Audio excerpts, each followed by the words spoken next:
The Woman in White by Wilkie. Part 5. The story continued by Marian Halcombe.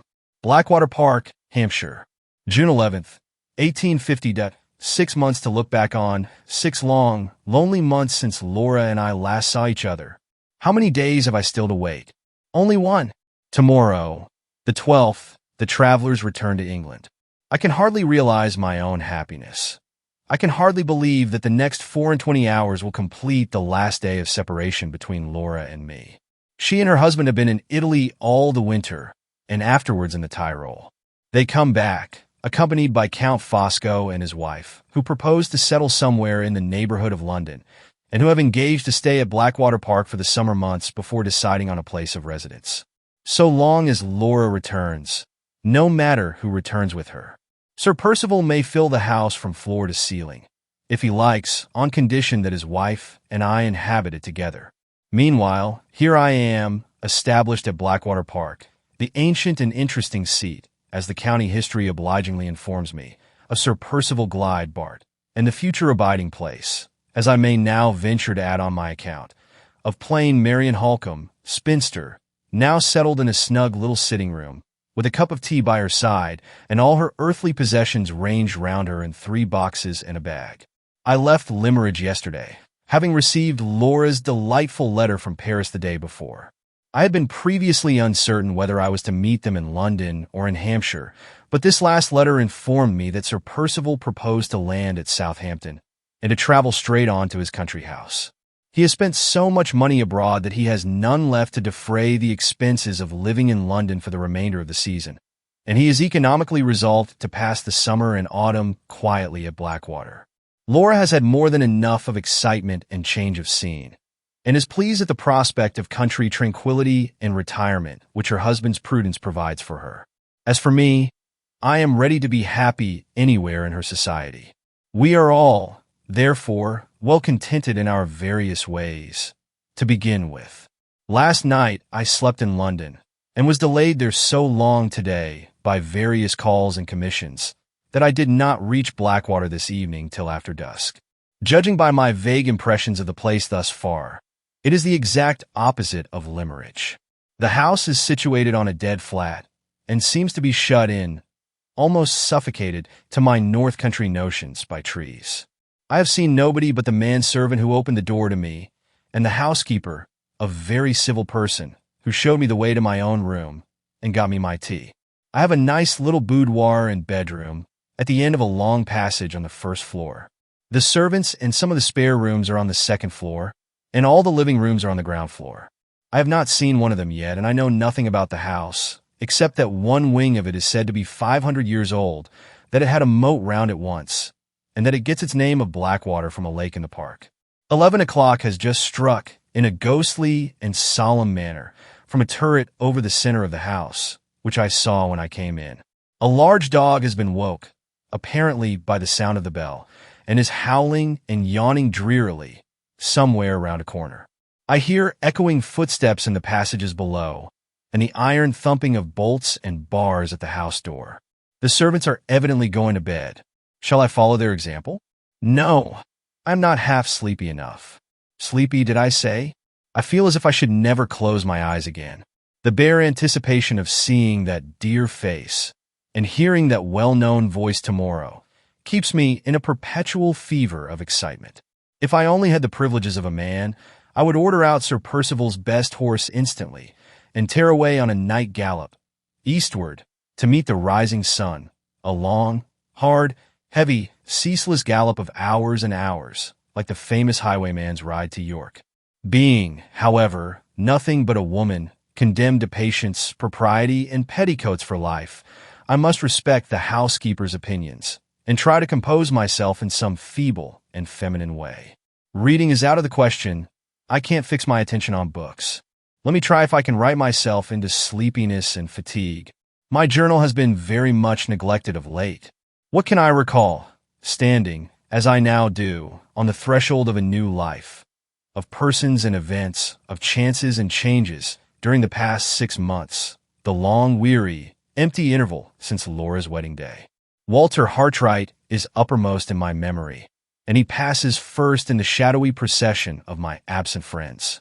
I received a few lines from him after the landing of the expedition in Honduras, written more cheerfully and hopefully than he has written yet. A month or 6 weeks later, I saw an extract from an American newspaper describing the departure of the adventurers on their inland journey. They were last seen entering a wild primeval forest, each man with his rifle on his shoulder and his baggage at his back. Since that time, civilization has lost all trace of them. Not a line more have I received from Walter. Not a fragment of news from the expedition has appeared in any of the public journals. The same dense, disheartening obscurity hangs over the fate and fortunes of Catherine and her companion, Mrs. Clements. Nothing whatever has been heard of either of them. Whether they are in the country or out of it, whether they are living or dead, no one knows. Even Sir Percival's solicitor has lost all hope and has ordered the useless search after the fugitives to be finally given up. Our good old friend Mr. Gilmore has met with a sad check in his active professional career. Early in the spring, we were alarmed by hearing that he had been found insensible at his desk and that the seizure was pronounced to be an apoplectic fit.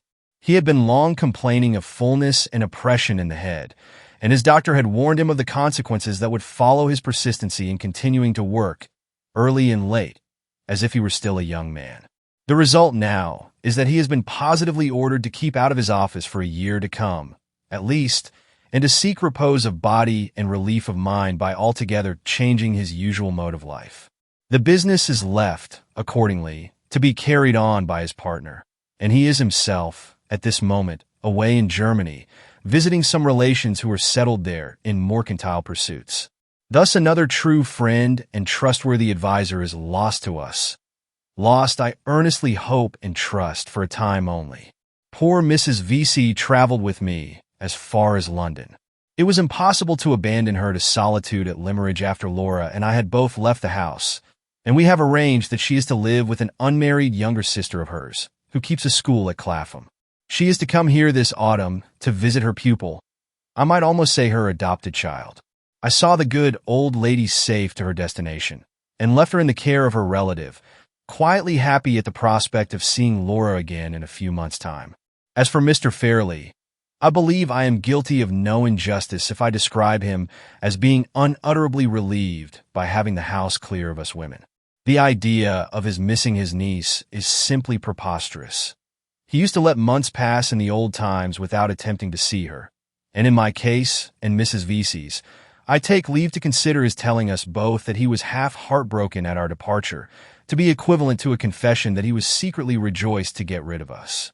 His last caprice has led him to keep 2 photographers incessantly employed in producing sun pictures of all the treasures and curiosities in his possession. One complete copy of the collection of the photographs is to be presented to the Mechanics' Institution of Carlisle, mounted on the finest cardboard, with ostentatious red-letter inscriptions underneath, Madonna and Child by Raphael. In the possession of Frederick Fairley, Esquire. Copper coin of the period of Tiglath-Pileser.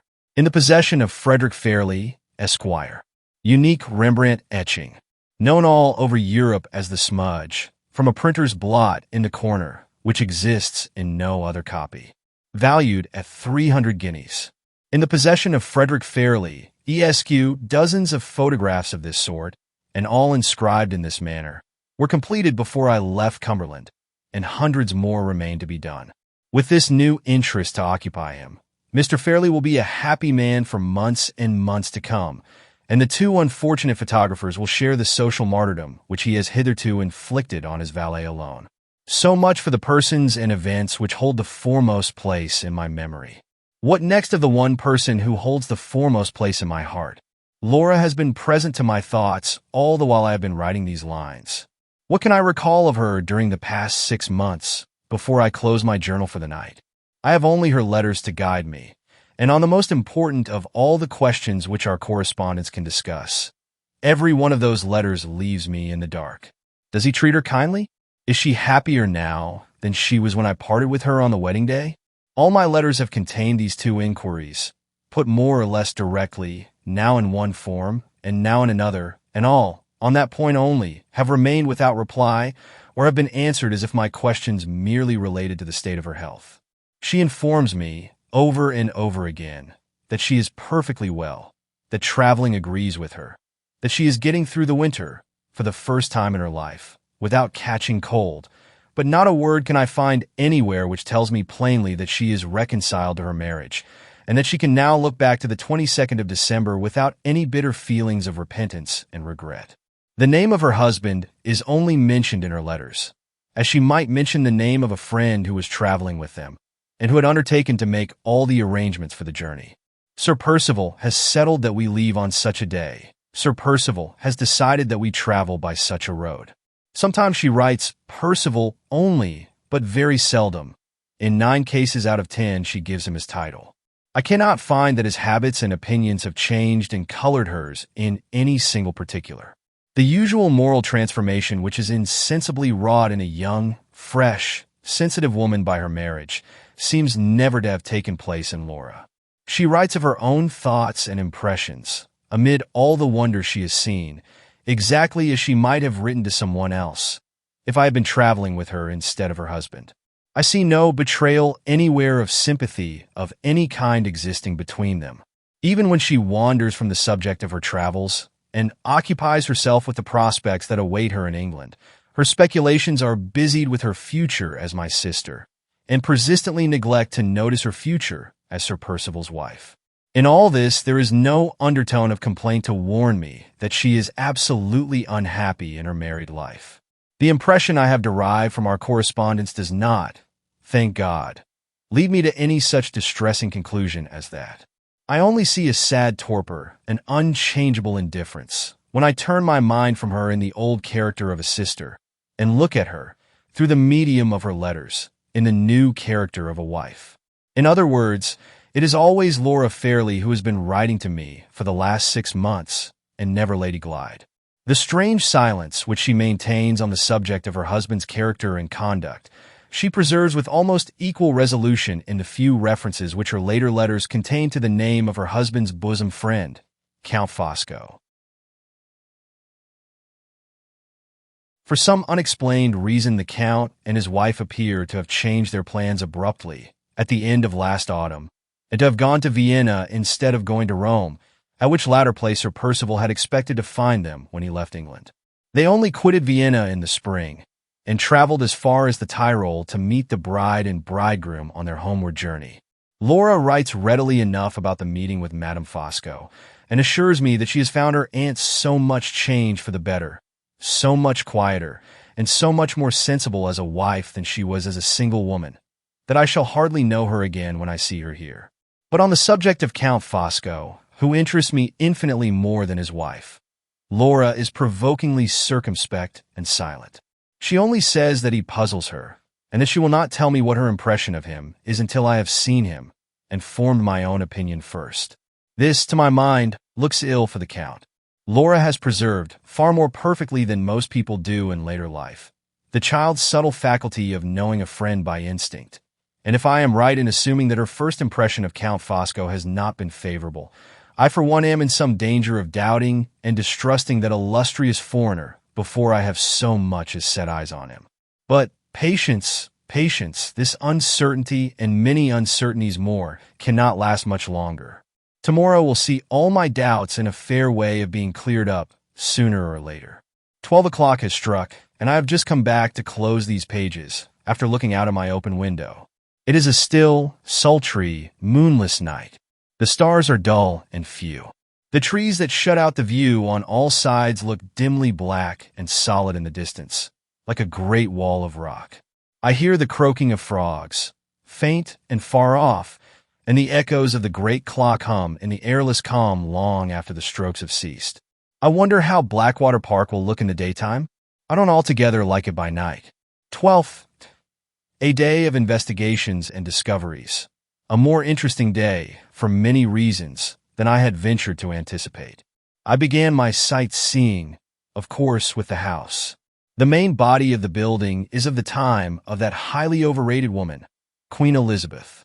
On the ground floor there are 2 hugely long galleries, with low ceilings lying parallel with each other, and rendered additionally dark and dismal by hideous family portraits, every one of which I should like to burn. The rooms on the floor above the two galleries are kept in tolerable repair, but are very seldom used. The civil housekeeper, who acted as my guide, offered to show me over them, but considerately added that she feared I should find them rather out of order. My respect for the integrity of my own petticoats and stockings infinitely exceeds my respect for all the Elizabethan bedrooms in the kingdom, so I positively declined exploring the upper regions of dust and dirt at the risk of soiling my nice clean clothes. The housekeeper said, "I am quite of your opinion, miss," and appeared to think me the most sensible woman she had met with for a long time past. So much, then, for the main building. 2 wings are added at either end of it. The half-ruined wing on the left, as you approach the house, was once a place of residence standing by itself and was built in the 14th century. One of Sir Percival's maternal ancestors, I don't remember and don't care which, tacked on the main building at right angles to it in the aforesaid Queen Elizabeth's time. The housekeeper told me that the architecture of the old wing, both outside and inside, was considered remarkably fine by good judges.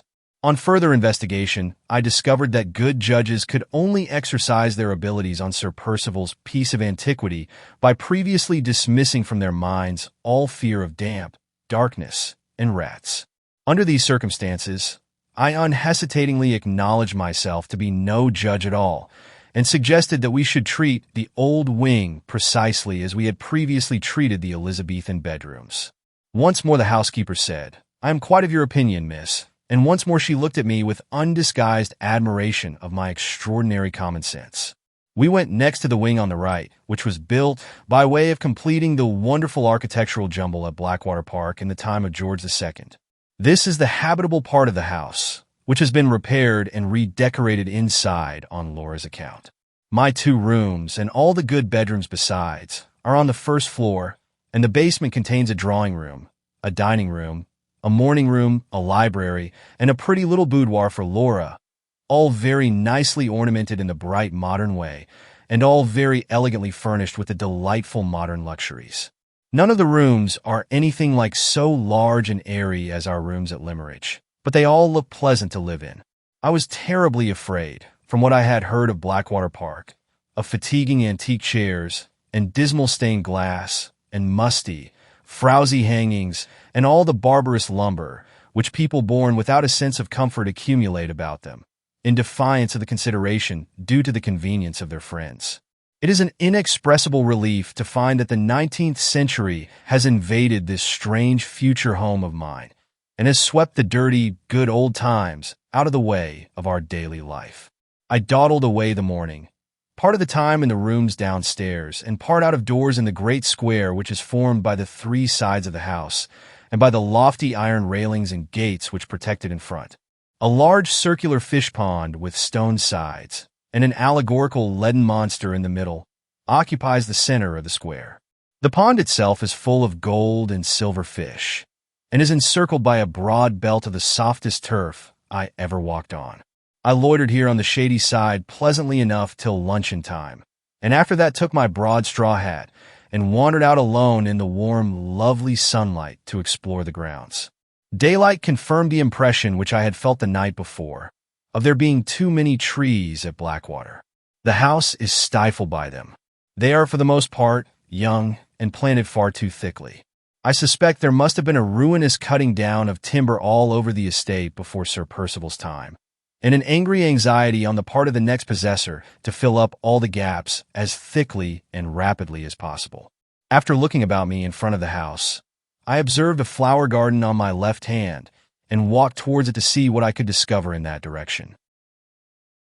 On a nearer view, the garden proved to be small and poor and ill-kept.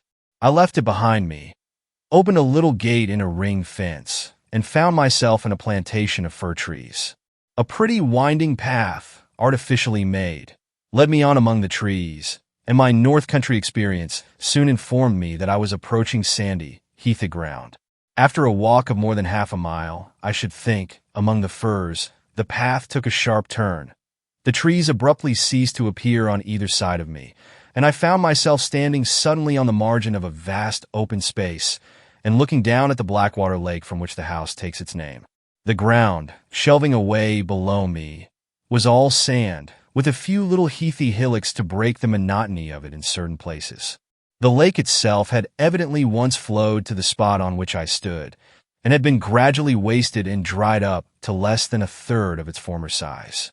I saw its still, stagnant waters, a quarter of a mile away from me in the hollow, separated into pools and ponds by twining reeds and rushes and little knolls of earth.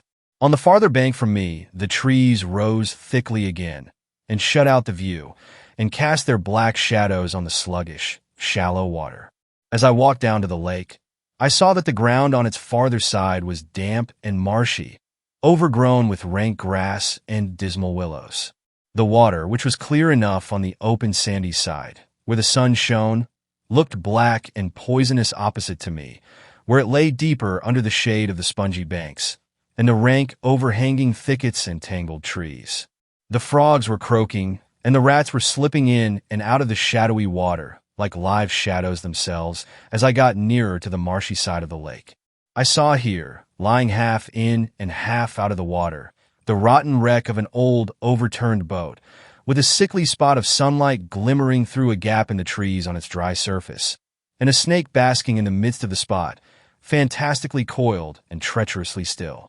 Far and near the view suggested the same dreary impressions of solitude and decay, and the glorious brightness of the summer sky overhead seemed only to deepen and harden the gloom and barrenness of the wilderness on which it shone. I turned and retraced my steps to the high heathy ground, directing them a little aside from my former path toward the shabby old wooden shed, which stood on the outer skirt of the fir plantation, and which had hitherto been too unimportant to share my notice with the wide, wild prospect of the lake. On approaching the shed, I found that it had once been a boathouse, and that an attempt had apparently been made to convert it afterwards into a sort of rude arbor, by placing inside it a firwood seat, a few stools, and a table. I entered the place, and sat down for a little while to rest and get my breath again. I had not been in the boathouse more than a minute when it struck me that the sound of my own quick breathing was very strangely echoed by something beneath me. I listened intently for a moment, and heard a low, thick, sobbing breath that seemed to come from the ground under the seat which I was occupying. My nerves are not easily shaken by trifles, but on this occasion I started to my feet in a fright, called out, received no answer, summoned back my recreant courage, and looked under the seat.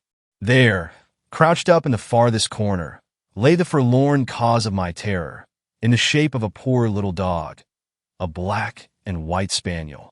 The creature moaned feebly when I looked at it and called to it, but never stirred. I moved away the seat and looked closer. The poor little dog's eyes were glazing fast, and there were spots of blood on its glossy white side. The misery of a weak, helpless, dumb creature is surely one of the saddest of all the mournful sights which this world can show.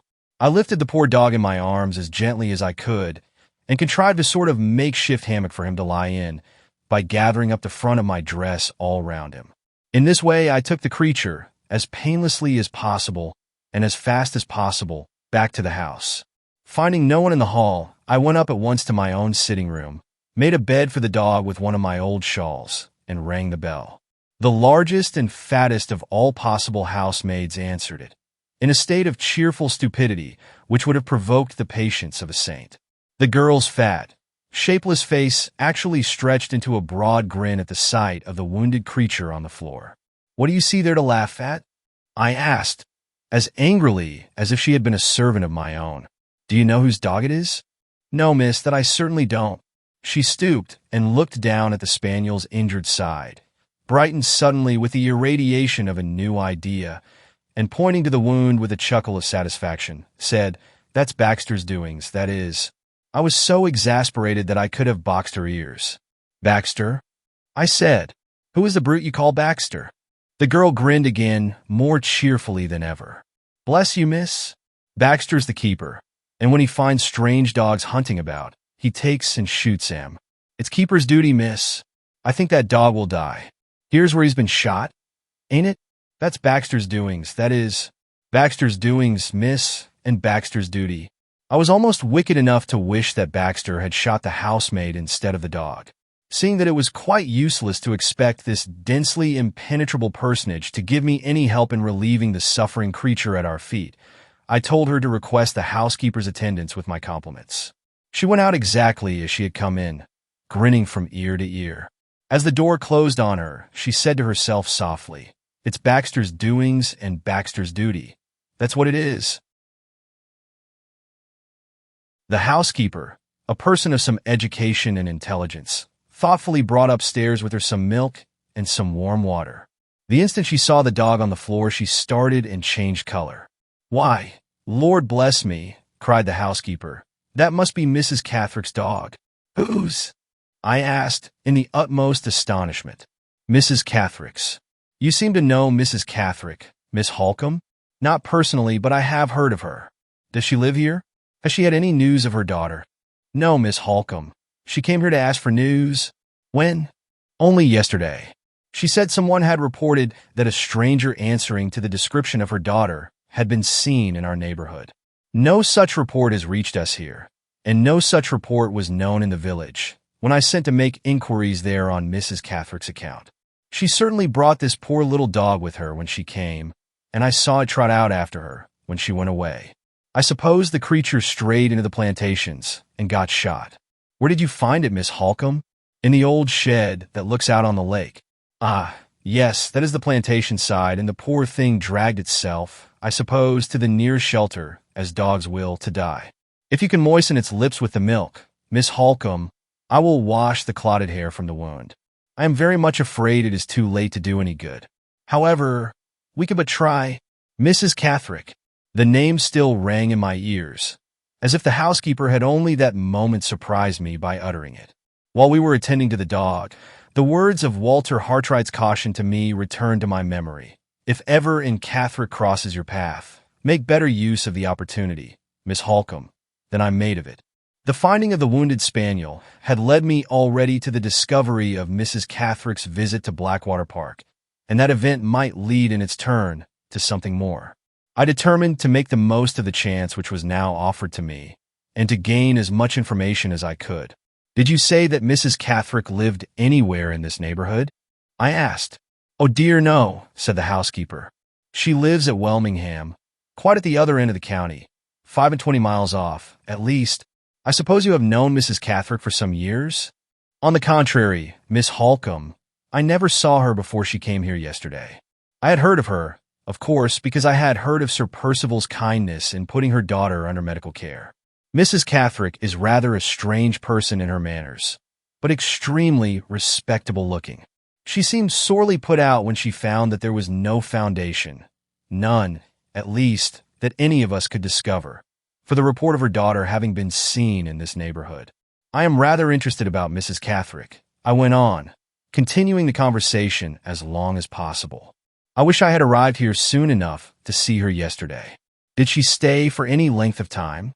"Yes," said the housekeeper, "she stayed for some time, and I think she would have remained longer if I had not been called away to speak to a strange gentleman, a gentleman who came to ask when Sir Percival was expected back." Mrs. Catherick got up and left at once when she heard the maid tell me what the visitor's errand was.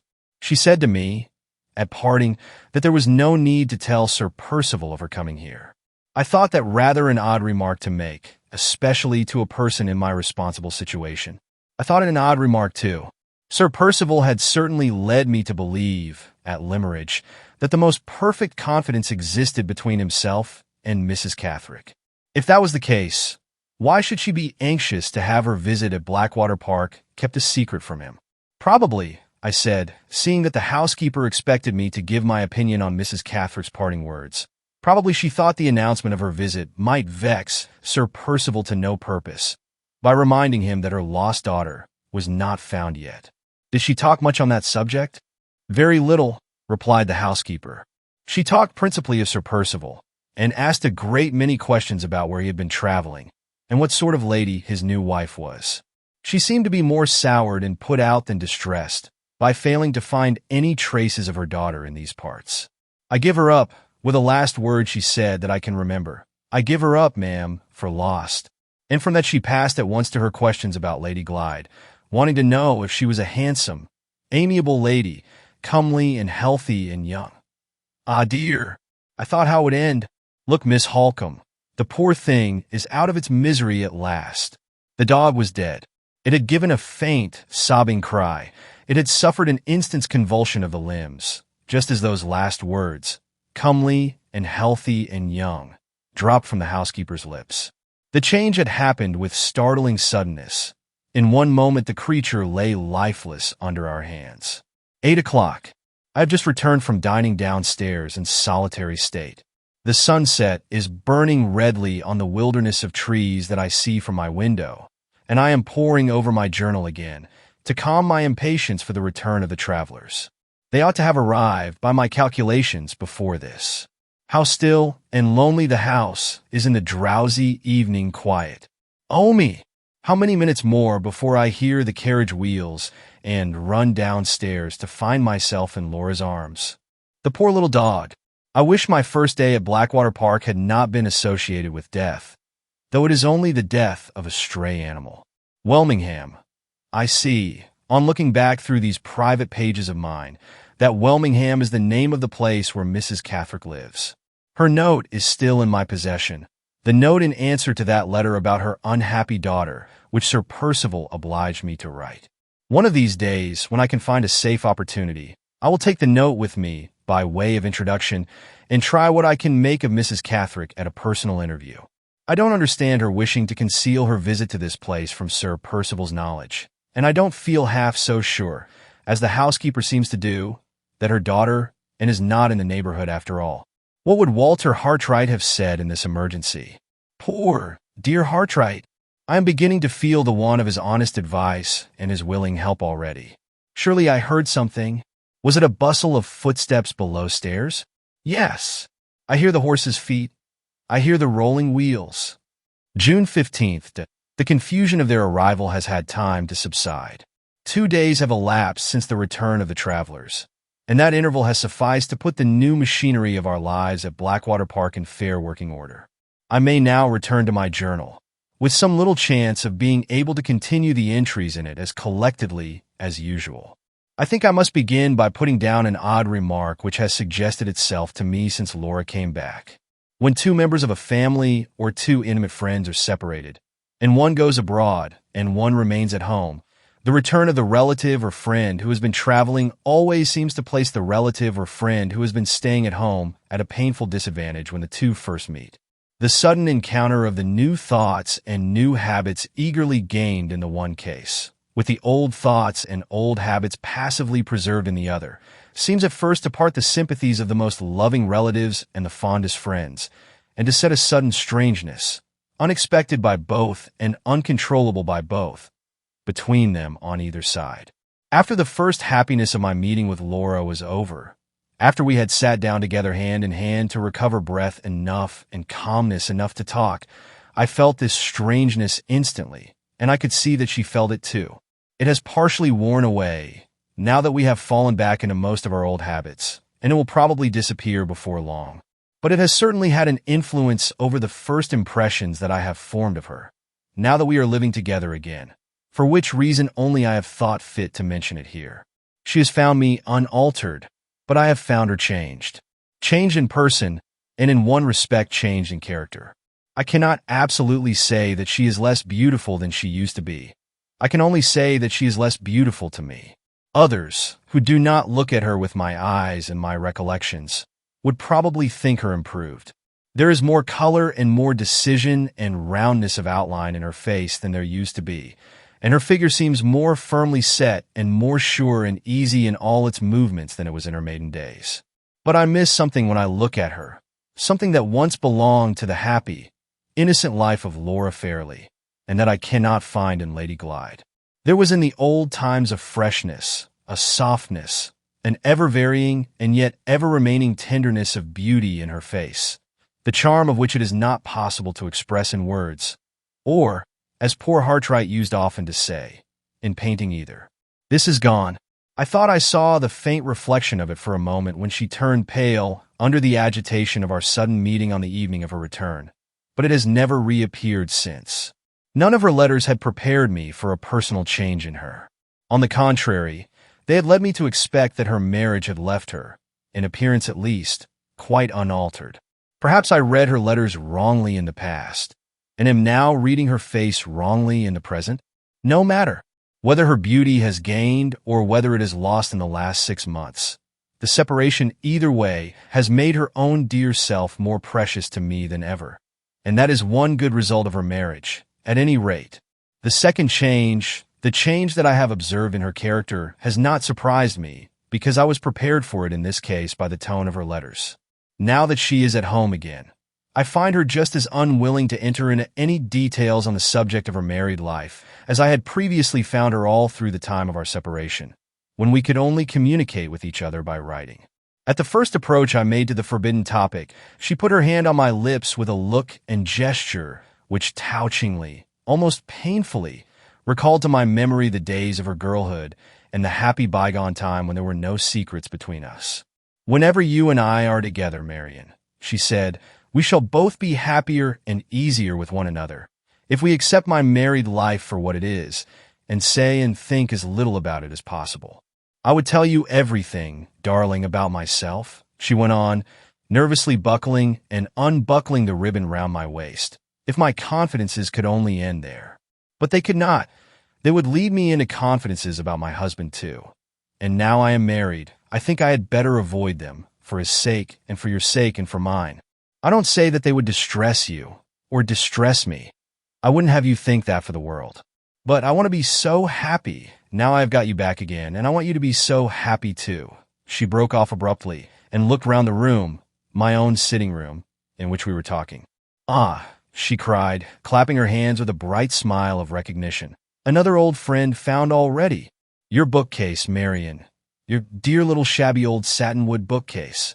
How glad I am you brought it with you from Limerick. And the horrid heavy man's umbrella that you always would walk out with when it rained. And first and foremost of all, your own dear, dark, clever, gypsy face, looking at me just as usual. It is so like home again to be here. How can we make it more like home still?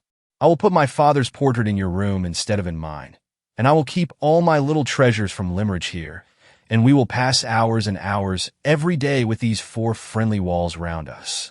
"Oh, Marian," she said, suddenly seating herself on a footstool at my knees and looking up earnestly in my face, "promise you will never marry and leave me. It is selfish to say so, but you are so much better off as a single woman, unless you are very fond of your husband. But you won't be very fond of anybody but me, will you?" She stopped again, crossed my hands on my lap, and laid her face on them. "Have you been writing many letters and receiving many letters lately?" she asked in low, suddenly altered tones. I understood what the question meant, but I thought it my duty not to encourage her by meeting her halfway. "Have you heard from him?" she went on, coaxing me to forgive the more direct appeal on which she now ventured, by kissing my hands, upon which her face still rested. "Is he well and happy and getting on in his profession? Has he recovered himself and forgotten me?" She should not have asked those questions.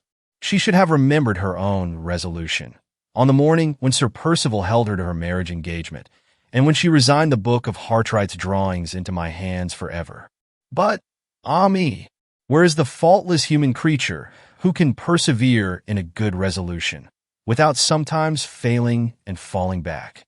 Where is the woman who has ever really torn from her heart the image that has been once fixed in it by a true love? Books tell us that such unearthly creatures have existed. But what does our own experience say in answer to books? I made no attempt to remonstrate with her, perhaps because I sincerely appreciated the fearless candor which let me see what other women in her position might have had reasons for concealing even from their dearest friends, perhaps because I felt in my own heart and conscience that in her place I should have asked the same questions and had the same thoughts. All I could honestly do was to reply that I had not written to him or heard from him lately, and then to turn the conversation to less dangerous topics. There has been much to sadden me in our interview, my first confidential interview with her since her return. The change which her marriage has produced in our relations towards each other, by placing a forbidden subject between us, for the first time in our lives. The melancholy conviction of the dearth of all warmth of feeling, of all close sympathy, between her husband and herself, which her own unwilling words now force on my mind, the distressing discovery that the influence of that ill-fated attachment still remains, no matter how innocently, how harmlessly, rooted as deeply as ever in her heart. All these are disclosures to sadden any woman who loves her as dearly and feels for her as acutely as I do. There is only one consolation to set against them, a consolation that ought to comfort me, and that does comfort me. All the graces and gentleness of her character, all the frank affection of her nature, all the sweet, simple, womanly charms which used to make her the darling and delight of every one who approached her, have come back to me with herself. Of my other impressions, I am sometimes a little inclined to doubt. Of this last, best, happiest of all impressions, I grow more and more certain every hour in the day. Let me turn, now, from her to her traveling companions. Her husband must engage my attention first. What have I observed in Sir Percival, since his return, to improve my opinion of him? I can hardly say. Small vexations and annoyances seem to have beset him since he came back, and no man, under those circumstances, is ever presented at his best. He looks, as I think, thinner than he was when he left England. His wearisome cough and his comfortless restlessness have certainly increased. His manner, at least his manner towards me, is much more abrupt than it used to be. He greeted me on the evening of his return with little or nothing of the ceremony and civility of former times. No polite speeches of welcome, no appearance of extraordinary gratification at seeing me. Nothing but a short shake of the hand, and a sharp, "How d'ye do, Miss Halcombe? Glad to see you again." He seemed to accept me as one of the necessary fixtures of Blackwater Park, to be satisfied at finding me established in my proper place, and then to pass me over altogether. Most men show something of their disposition in their own houses, which they have concealed elsewhere, and Sir Percival has already displayed a mania for order and regularity, which is quite a new revelation of him, so far as my previous knowledge of his character is concerned. If I take a book from the library and leave it on the table, he follows me and puts it back again. If I rise from a chair and let it remain where I have been sitting, he carefully restores it to its proper place against the wall. He picks up stray flower blossoms from the carpet and mutters to himself as discontentedly as if they were hot cinders burning holes in it. And he storms at the servants if there is a crease in the tablecloth or a knife missing from its place at the dinner table, as fiercely as if they had personally insulted him. I have already referred to the small annoyances which appear to have troubled him since his return. Much of the alteration for the worse which I have noticed in him may be due to these. I try to persuade myself that it is so, because I am anxious not to be disheartened already about the future. It is certainly trying to any man's temper to be met by a vexation the moment he sets foot in his own house again, after a long absence, and this annoying circumstance did really happen to Sir Percival in my presence. On the evening of their arrival, the housekeeper followed me into the hall to receive her master and mistress and their guests. The instant he saw her, Sir Percival asked if anyone had called lately. The housekeeper mentioned to him, in reply, what she had previously mentioned to me, the visit of the strange gentleman to make inquiries about the time of her master's return. He asked immediately for the gentleman's name. No name had been left. The gentleman's business? No business had been mentioned. What was the gentleman like? The housekeeper tried to describe him, but failed to distinguish the nameless visitor by any personal peculiarity which her master could recognize. Sir Percival frowned, stamped angrily on the floor, and walked on into the house, taking no notice of anybody. Why he should have been so discomposed by a trifle I cannot say, but he was seriously discomposed beyond all doubt.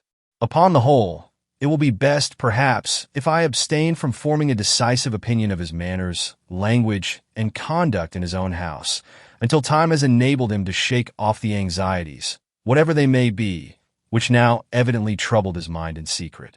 I will turn over to a new page, and my pen shall let Laura's husband alone for the present. The two guests, the Count and Countess Fosco, come next in my catalogue.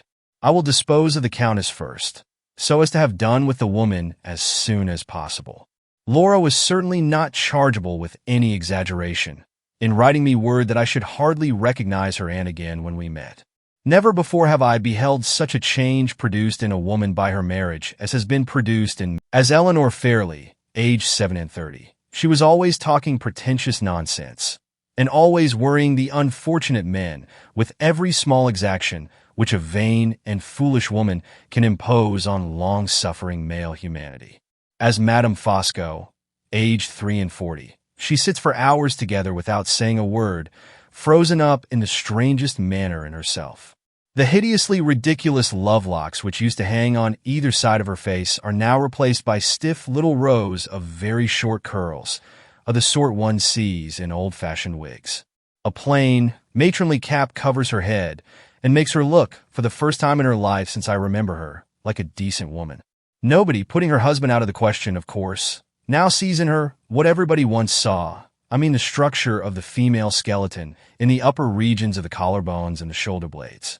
Clad in quiet black or gray gowns, made high round the throat, dresses that she would have laughed at or screamed at as the whim of the moment inclined her. In her maiden days, she sits speechless in corners, her dry white hands, so dry that the pores of her skin look chalky, incessantly engaged, either in monotonous embroidery work or in rolling up endless cigarettes for the Count's own particular smoking. On the few occasions when her cold blue eyes are off her work, they are generally turned on her husband, with the look of mute submissive inquiry which we are all familiar with in the eyes of a faithful dog. The only approach to an inward thaw which I have yet detected under her outer covering of icy constraint has betrayed itself, once or twice, in the form of a suppressed tigerish jealousy of any woman in the house, the maids included, to whom the Count speaks, or on whom he looks with anything approaching to special interest or attention. Except in this one particular, she is always, morning, noon, and night, indoors and out, fair weather or foul, as cold as a statue, and as impenetrable as the stone out of which it is cut. For the common purposes of society, the extraordinary change thus produced in her is, beyond all doubt, a change for the better, seeing that it has transformed her into a civil, silent, unobtrusive woman, who is never in the way. How far she is really reformed or deteriorated in her secret self is another question. I have once or twice seen sudden changes of expression on her pinched lips and heard sudden inflections of tone in her calm voice, which have led me to suspect that her present state of suppression may have sealed up something dangerous in her nature, which used to evaporate harmlessly in the freedom of her former life. It is quite possible that I may be altogether wrong in this idea. My own impression, however, is that I am right. Time will show. And the magician who has wrought this wonderful transformation, the foreign husband who has tamed this once wayward English woman till her own relations hardly know her again. The Count himself? What of the Count? This in 2 words. He looks like a man who could tame anything. If he had married a tigress instead of a woman, he would have tamed the tigress. If he had married me, I should have made his cigarettes as his wife does. I should have held my tongue when he looked at me as she holds hers. I am almost afraid to confess it, even to these secret pages. The man has interested me, has attracted me, has forced me to like him. In 2 short days he has made his way straight into my favorable estimation, and how he has worked the miracle is more than I can tell. It absolutely startles me, now he is in my mind, to find how plainly I see him, how much more plainly than I see Sir Percival, or Mr. Fairley, or Walter Hartwright, or any other absent person of whom I think, with the one exception of Laura herself. I can hear his voice, as if he was speaking at this moment. I know what his conversation was yesterday, as well as if I was hearing it now. How am I to describe him?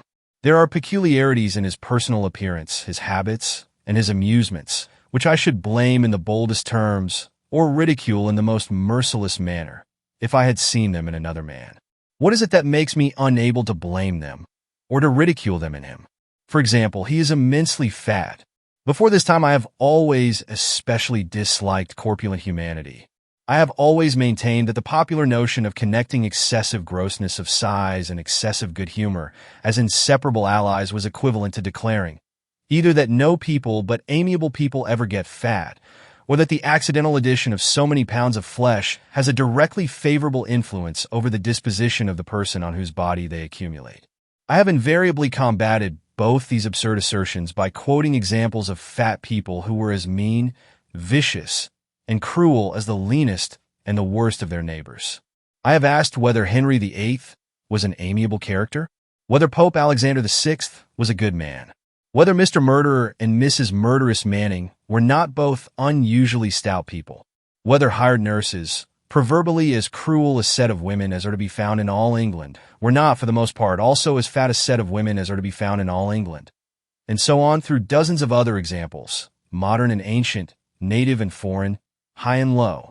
Holding these strong opinions on the subject with might and main as I do at this moment, here, nevertheless, is Count Fosco, as fat as Henry VIII himself, established in my favor, at one day's notice, without let or hindrance from his own odious corpulence. Marvelous indeed! Is it his face that has recommended him? It may be his face. He is a most remarkable likeness on a large scale of the great Napoleon. His features have Napoleon's magnificent regularity. His expression recalls the grandly calm, immovable power of the great soldier's face. This striking resemblance certainly impressed me, to begin with, but there is something in him besides the resemblance which has impressed me more. I think the influence I am now trying to find is in his eyes. They are the most unfathomable gray eyes I ever saw, and they have at times a cold, clear, beautiful, irresistible glitter in them which forces me to look at him, and yet causes me sensations when I do look which I would rather not feel. Other parts of his face and head have their strange peculiarities. His complexion, for instance, has a singular sallow fairness, so much at variance with the dark brown color of his hair that I suspect the hair of being a wig, and his face, closely shaven all over, is smoother and freer from all marks and wrinkles than mine, though according to Sir Percival's account of him, he is close on 60 years of age. But these are not the prominent personal characteristics which distinguish him, to my mind, from all the other men I have ever seen. The marked peculiarity which singles him out from the rank and file of humanity lies entirely, so far as I can tell at present, in the extraordinary expression and extraordinary power of his eyes. His manner and his command of our language may also have assisted him, in some degree, to establish himself in my good opinion. He has that quiet deference, that look of pleased, attentive interest in listening to a woman, and that secret gentleness in his voice in speaking to a woman, which, say what we may, we can none of us resist. Here, too, his unusual command of the English language necessarily helps him. I had often heard of the extraordinary aptitude which many Italians show in mastering our strong, hard, northern speech. But, until I saw Count Fosco, I had never supposed it possible that any foreigner could have spoken English as he speaks it. There are times when it is almost impossible to detect by his accent that he is not a countryman of our own. And as for fluency, there are very few born Englishmen who can talk with as few stoppages and repetitions as the Count. He may construct his sentences more or less in the foreign way, but I have never yet heard him use a wrong expression or hesitate for a moment in his choice of a word. All the smallest characteristics of this strange man have something strikingly original and perplexingly contradictory in them. Fat as he is and old as he is, his movements are astonishingly light and easy. He is as noiseless in a room as any of us women.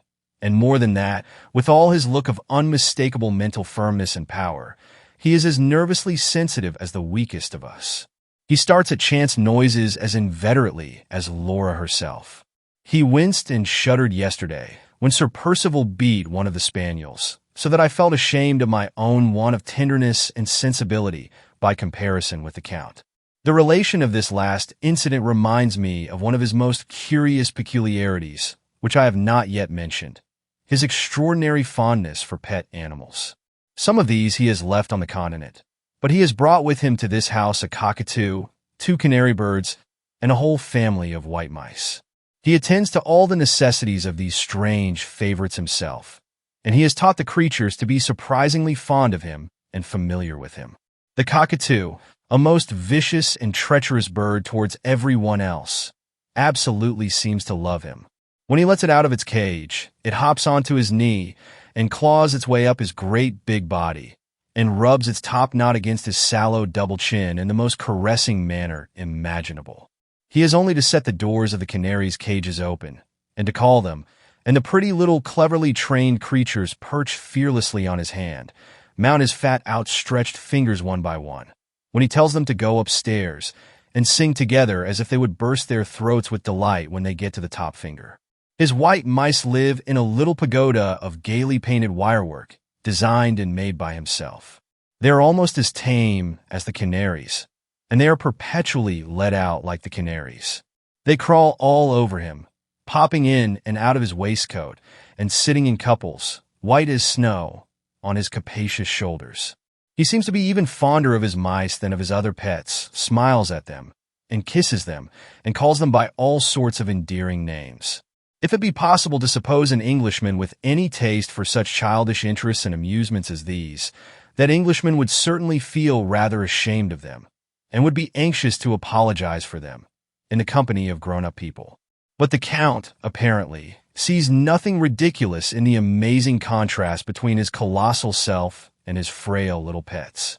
He would blandly kiss his white mice and twitter to his canary birds amid an assembly of English fox hunters, and would only pity them as barbarians when they were all laughing their loudest at him.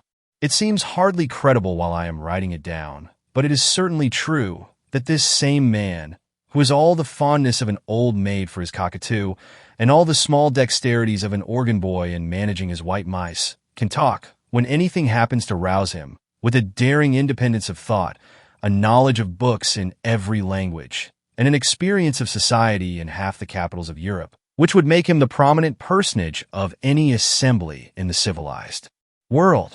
This trainer of canary birds, this architect of a pagoda for white mice, is, as Sir Percival himself has told me, one of the first experimental chemists living, and has discovered, among other wonderful inventions, a means of petrifying the body after death, so as to preserve it, as hard as marble, to the end of time.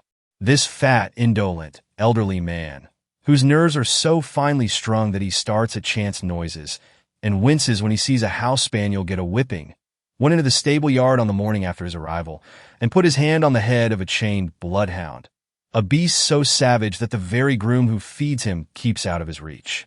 His wife and I were present, and I shall not forget the scene that followed, short as it was.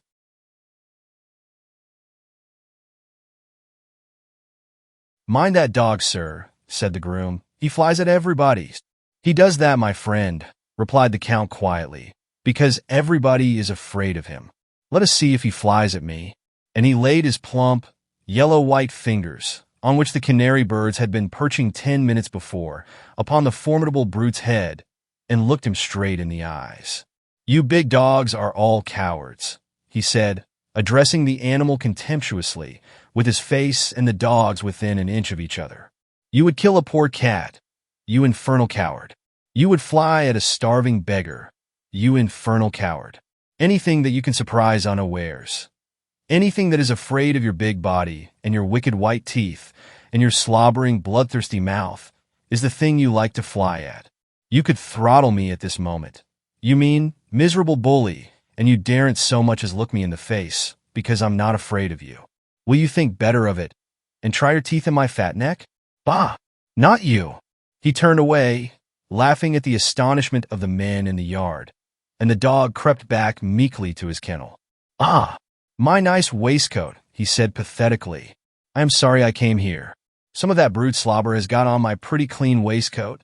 Those words express another of his incomprehensible oddities. He is as fond of fine clothes as the veriest fool in existence, and has appeared in 4 magnificent waistcoats already, all of light garish colors, and all immensely large even for him, in the 2 days of his residence at Blackwater Park. His tact and cleverness in small things are quite as noticeable as the singular inconsistencies in his character, and the childish triviality of his ordinary tastes and pursuits. I can see already that he means to live on excellent terms with all of us during the period of his sojourn in this place. He has evidently discovered that Loris secretly dislikes him. She confessed as much to me when I pressed her on the subject, but he has also found out that she is extravagantly fond of flowers. Whenever she wants a nosegay, he has got one to give her, gathered and arranged by himself, and greatly to my amusement, he is always cunningly provided with a duplicate composed of exactly the same flowers, grouped in exactly the same way, to appease his icily jealous wife before she can so much as think herself aggrieved. His management of the Countess, in public, is a sight to see.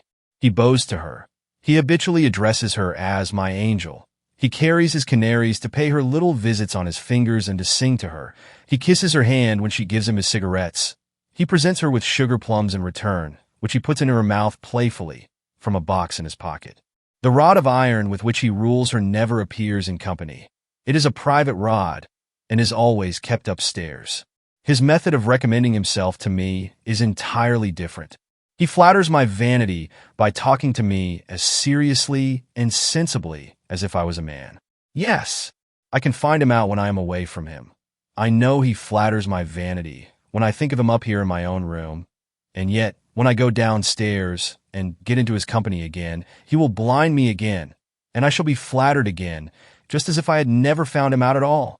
He can manage me as he manages his wife and Laura, as he managed the bloodhound in the stable yard, as he manages Sir Percival himself, every hour in the day. My good Percival, how I like your rough English humor. My good Percival, how I enjoy your solid English sense. He puts the rudest remarks Sir Percival can make on his effeminate tastes and amusements quietly away from him in that manner, always calling the baronet by his Christian name, smiling at him with the calmest superiority, patting him on the shoulder, and bearing with him benignantly, as a good-humored father bears with a wayward son. The interest which I really cannot help feeling in this strangely original man has led me to question Sir Percival about his past life. Sir Percival either knows little or will tell me little about it.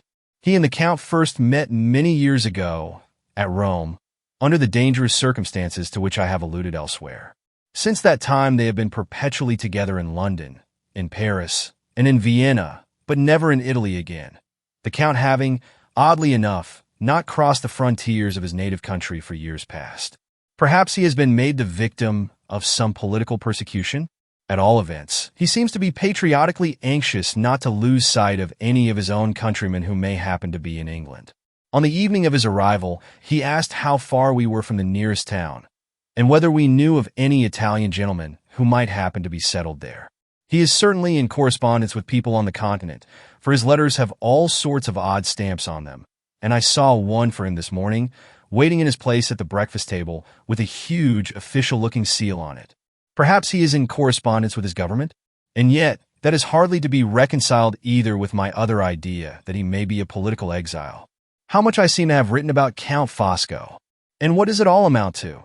As poor, dear Mr. Gilmore would ask, in his impenetrable business-like way, I can only repeat that I do assuredly feel, even on this short acquaintance, a strange, half-willing, half-unwilling liking for the Count. He seems to have established over me the same sort of ascendancy which he has evidently gained over Sir Percival. Free, and even rude, as he may occasionally be in his manner towards his fat friend, Sir Percival is nevertheless afraid, as I can plainly see, of giving any serious offense to the Count. I wonder whether I am afraid too? I certainly never saw a man, in all my experience, whom I should be so sorry to have for an enemy. Is this because I like him, or because I am afraid of him? GSA, as Count Fosco might say in his own language. Who knows? June 16th, something to chronicle today besides my own ideas and impressions. A visitor has arrived, quite unknown to Laura and to me, and apparently quite unexpected by Sir Percival. We were all at lunch, in the room with the new French windows that open into the veranda, and the Count, who devours pastry as I have never yet seen it devoured by any human beings but girls at boarding schools, had just amused us by asking gravely for his fourth tart, when the servant entered to announce the visitor. Mr. Merriman has just come, Sir Percival, and wishes to see you immediately. Sir Percival started, and looked at the man with an expression of angry alarm. Mr. Merriman, he repeated, as if he thought his own ears must have deceived him. Yes, Sir Percival, Mr. Merriman from London. Where is he? In the library, Sir Percival. He left the table the instant the last answer was given, and hurried out of the room without saying a word to any of us. Who is Mr. Merriman? Asked Laura, appealing to me. I have not the least idea, was all I could say in reply. The Count had finished his fourth tart, and had gone to a side table to look after his vicious cockatoo. He turned round to us with the bird perched on his shoulder. "Mr. Merriman is Sir Percival's solicitor," he said quietly. "Sir Percival's solicitor." It was a perfectly straightforward answer to Laura's question, and yet, under the circumstances, it was not satisfactory. If Mr. Merriman had been specially sent for by his client, there would have been nothing very wonderful in his leaving town to obey the summons. But when a lawyer travels from London to Hampshire without being sent for, and when his arrival at a gentleman's house seriously startles the gentleman himself, it may be safely taken for granted that the legal visitor is the bearer of some very important and very unexpected news. News which may be either very good or very bad, but which cannot, in either case, be of the common, everyday kind. Laura and I sat silent at the table for a quarter of an hour or more, wondering uneasily what had happened, and waiting for the chance of Sir Percival's speedy return. There were no signs of his return, and we rose to leave the room. The Count, attentive as usual, advanced from the corner in which he had been feeding his cockatoo, with the bird still perched on his shoulder, and opened the door for us. Laura and Madame Fosco went out first. Just as I was on the point of following them, he made a sign with his hand, and spoke to me, before I passed him, in the oddest manner. "Yes," he said, quietly answering the unexpressed idea at that moment in my mind, as if I had plainly confided it to him in so many words. "Yes, Miss Halcombe, something has happened." I was on the point of answering. I never said so, but the vicious cockatoo ruffled his clipped wings and gave a screech that set all my nerves on edge in an instant, and made me only too glad to get out of the room. I joined Laura at the foot of the stairs. The thought in her mind was the same as the thought in mine, which Count Fosco had surprised, and when she spoke her words were almost the echo of his. She, too, said to me secretly that she was afraid something had happened. June 16th. I have a few lines more to add to this day's entry before I go to bed tonight. About 2 hours after Sir Percival rose from the luncheon table to receive his solicitor, Mr. Merriman, in the library, I left my room alone to take a walk in the plantations. Just as I was at the end of the landing, the library door opened, and the two gentlemen came out. Thinking it best not to disturb them by appearing on the stairs, I resolved to defer going down till they had crossed the hall. Although they spoke to each other in guarded tones, their words were pronounced with sufficient distinctness of utterance to reach my ears. "Make your mind easy, Sir Percival," I heard the lawyer say. "It all rests with Lady Glyde." I had turned to go back to my own room for a minute or two, but the sound of Laura's name on the lips of a stranger stopped me instantly.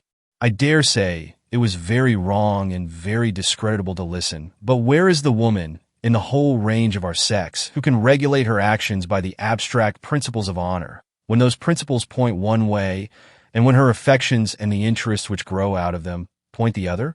I listened, and under similar circumstances I would listen again, yes, with my ear at the keyhole, if I could not possibly manage it in any other way.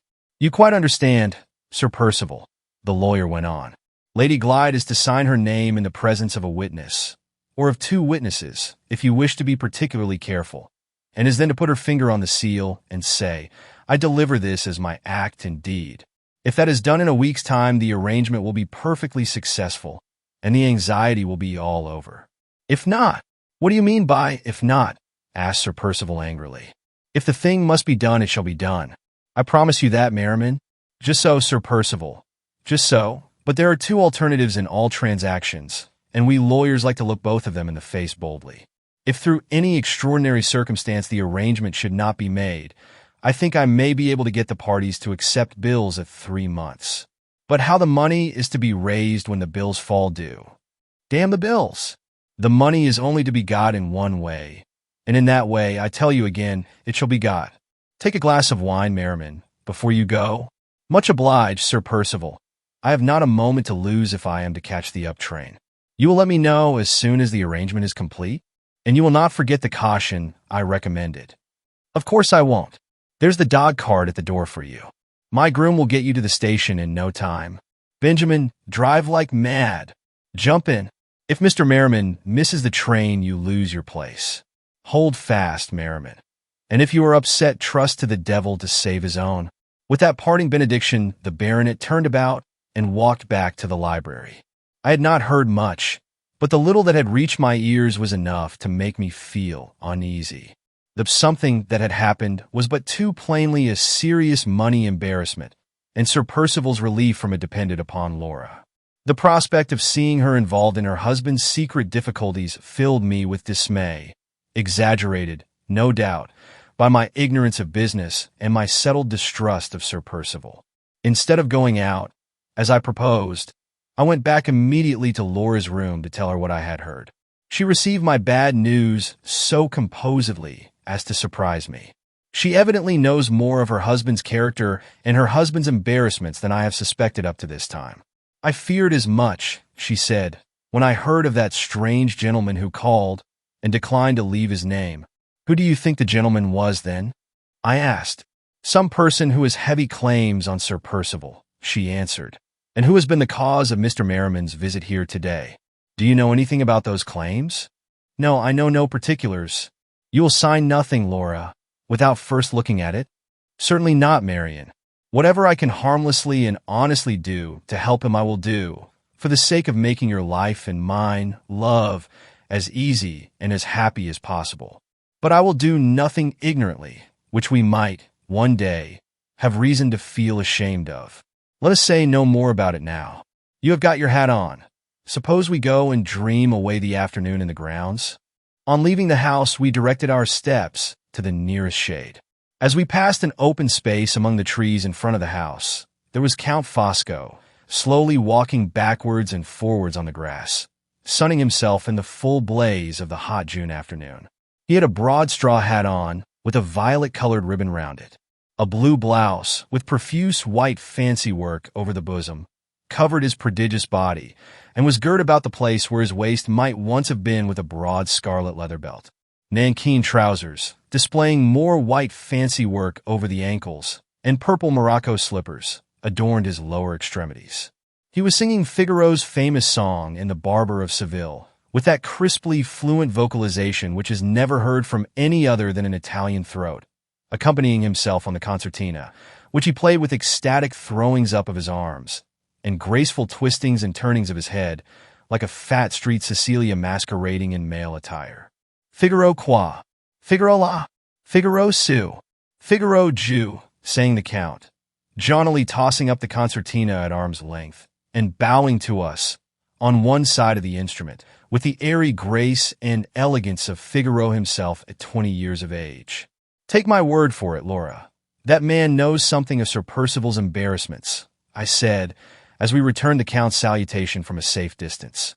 What makes you think that? She asked. How should he have known, otherwise, that Mr. Merriman was Sir Percival's solicitor? I rejoined. Besides, when I followed you out of the luncheon-room, he told me, without a single word of inquiry on my part, that something had happened. Depend upon it, he knows more than we do. Don't ask him any questions if he does. Don't take him into our confidence. You seem to dislike him, Laura, in a very determined manner. What has he said or done to justify you? Nothing, Marian. On the contrary, he was all kindness and attention on our journey home, and he several times checked Sir Percival's outbreaks of temper in the most considerate manner towards me. Perhaps I dislike him because he has so much more power over my husband than I have. Perhaps it hurts my pride to be under any obligations to his interference. All I know is that I do dislike him. The rest of the day and evening passed quietly enough. The Count and I played at chess. For the first 2 games, he politely allowed me to conquer him, and then, when he saw that I had found him out, begged my pardon, and at the 3rd game checkmated me in 10 minutes. Sir Percival never once referred, all through the evening, to the lawyer's visit. But either that event, or something else, had produced a singular alteration for the better in him. He was as polite and agreeable to all of us as he used to be in the days of his probation at Limmeridge, and he was so amazingly attentive and kind to his wife that even icy Madame Fosco was roused into looking at him with a grave surprise. What does this mean? I think I can guess. I am afraid Laura can guess, and I am sure Count Fosco knows. I caught Sir Percival looking at him for approval more than once in the course of the evening. June 17th. A day of events. I most fervently hope I may not have to add a day of disasters as well. Sir Percival was as silent at breakfast as he had been the evening before, on the subject of the mysterious arrangement, as the lawyer called it, which is hanging over our heads. An hour afterwards, however, he suddenly entered the morning room, where his wife and I were waiting, with our hats on, for Madame Fosco to join us, and inquired for the Count. "We expect to see him here directly," I said. "The fact is," Sir Percival went on, walking nervously about the room, "I want Fosco and his wife in the library for a mere business formality, and I want you there, Laura, for a minute too." He stopped and appeared to notice, for the first time, that we were in our walking costume. "Have you just come in?" he asked, "or were you just going out?" "We were all thinking of going to the lake this morning," said Laura. "But if you have any other arrangement to propose—" No, he answered hastily. "My arrangement can wait. After lunch will do as well for it as after breakfast. I'll go to the lake. A good idea. Let's have an idle morning. I'll be one of the party." There was no mistaking his manner, even if it had been possible to mistake the uncharacteristic readiness which his words expressed, to submit his own plans and projects to the convenience of others. He was evidently relieved at finding any excuse for delaying the business formality in the library, to which his own words had referred. My heart sank within me as I drew the inevitable inference. The Count and his wife joined us at that moment. The lady had her husband's embroidered tobacco pouch and her store of paper in her hand for the manufacture of the eternal cigarettes.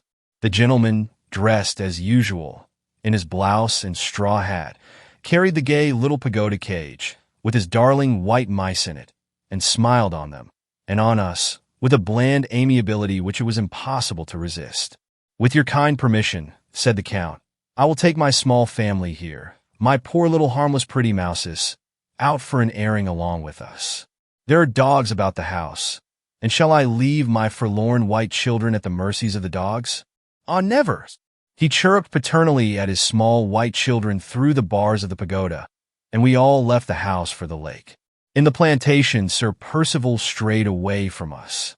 It seems to be part of his restless disposition always to separate himself from his companions on these occasions, and always to occupy himself when he is alone in cutting new walking sticks for his own use. The mere act of cutting and lopping at hazard appears to please him. He has filled the house with walking sticks of his own making, not one of which he ever takes up for a second time. When they have been once used, his interest in them is all exhausted, and he thinks of nothing but going on and making more. At the old boathouse, he joined us again. I will put down the conversation that ensued when we were all settled in our places exactly as it passed. It is an important conversation, so far as I am concerned, for it has seriously disposed me to distrust the influence which Count Fosco has exercised over my thoughts and feelings, and to resist it for the future as resolutely as I can. The boathouse was large enough to hold us all, but Sir Percival remained outside trimming the last new stick with his pocket-axe. We three women found plenty of room on the large seat. Laura took her work, and Madame Fosco began her cigarettes. I, as usual, had nothing to do. My hands always were, and always will be, as awkward as a man's. The Count good-humoredly took a stool many sizes too small for him, and balanced himself on it with his back against the side of the shed, which creaked and groaned under his weight. He put the pagoda cage on his lap, and let out the mice to crawl over him as usual. They are pretty, innocent-looking little creatures, but the sight of them creeping about a man's body is for some reason not pleasant to me. It excites a strange, responsive creeping in my own nerves, and suggests hideous ideas of men dying in prison with the crawling creatures of the dungeon preying on them undisturbed. The morning was windy and cloudy, and the rapid alternations of shadow and sunlight over the waste of the lake made the view look doubly wild, weird, and gloomy. "Some people call that picturesque," said Sir Percival, pointing over the wide prospect with his half-finished walking stick. "I call it a blot on a gentleman's property. In my great-grandfather's time, the lake flowed to this place. Look at it now. It is not 4 feet deep anywhere, and it is all puddles and pools. I wish I could afford to drain it and plant it all over. My bailiff, a superstitious idiot, says he is quite sure the lake has a curse on it, like the Dead Sea. What do you think, Fosco? It looks just the place for a murder, doesn't it?" My good Percival, remonstrated the Count. What is your solid English sense thinking of? The water is too shallow to hide the body, and there is sand everywhere to print off the murderer's footsteps. It is, upon the whole, the very worst place for a murder that I ever set my eyes on. Humbug, said Sir Percival, cutting away fiercely at his stick. You know what I mean? The dreary scenery, the lonely situation. If you choose to understand me, you can. If you don't choose, I am not going to trouble myself to explain my meaning. And why not? Asked the Count, when your meaning could be explained by anybody in 2 words. If a fool was going to commit a murder, your lake is the first place he would choose for it. If a wise man was going to commit a murder, your lake is the last place he would choose for it. Is that your meaning? If it is, there is your explanation for you ready-made. Take it, Percival, with your good Fosco's blessing. Laura looked at the Count with her dislike for him appearing a little too plainly in her face. He was so busy with his mice that he did not notice her. I am sorry to hear the Lakeview connected with anything so horrible as the idea of murder, she said. And if Count Fosco must divide murderers into classes, I think he has been very unfortunate in his choice of expressions. To describe them as fools only seems like treating them with an indulgence to which they have no claim. And to describe them as wise men sounds to me like a downright contradiction in terms. I have always heard that truly wise men are truly good men, and have a horror of crime. My dear lady, said the Count, those are admirable sentiments, and I have seen them stated at the tops of copybooks. He lifted one of the white mice in the palm of his hand, and spoke to it in his whimsical way. My pretty little smooth white rascal, he said, here's a moral lesson for you. A truly wise mouse is a truly good mouse. Mention that, if you please, to your companions, and never gnaw at the bars of your cage again as long as you live. It is easy to turn everything into ridicule, said Laura resolutely, but you will not find it quite so easy, Count Fosco, to give me an instance of a wise man who has been a great criminal. The Count shrugged his huge shoulders and smiled on Laura in the friendliest manner. Most true, he said. The fool's crime is the crime that is found out, and the wise man's crime is the crime that is not found out. If I could give you an instance, it would not be the instance of a wise man. Dear Lady Glyde, your sound English common sense has been too much for me. It is checkmate for me this time, Miss Halcombe, huh? Stand to your guns, Laura, sneered Sir Percival, who had been listening in his place at the door. Tell him next that crimes cause their own detection. There's another bit of copybook morality for you, Fosco.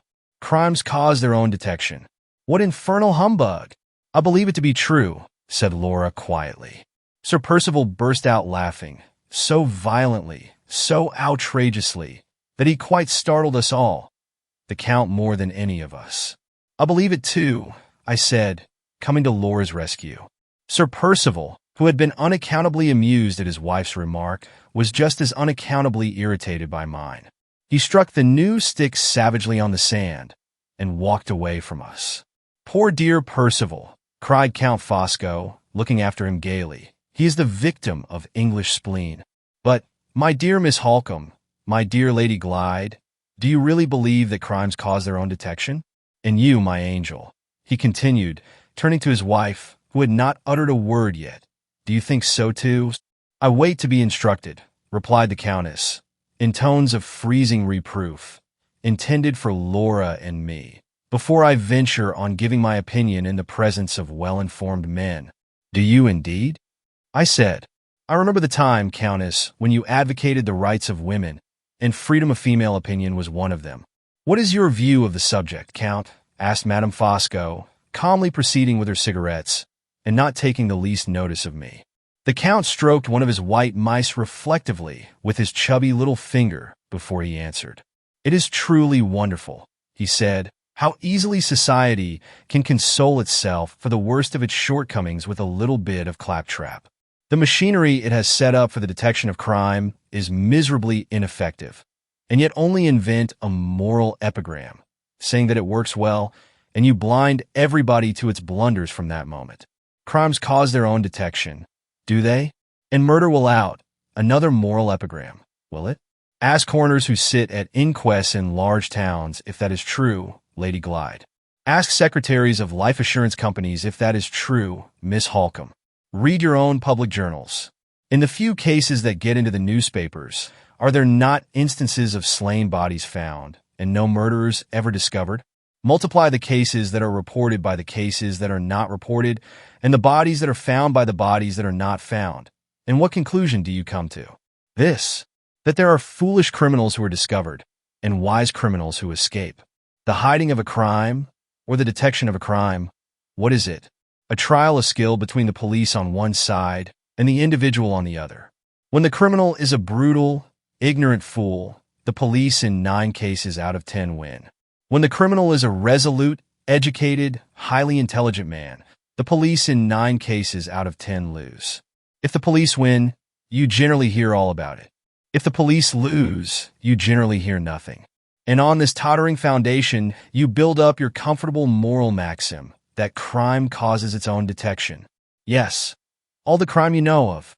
And what are the rest? Devilish true, and very well put, cried a voice at the entrance of the boathouse. Sir Percival had recovered his equanimity and had come back while we were listening to the Count. Some of it may be true, I said, and all of it may be very well put.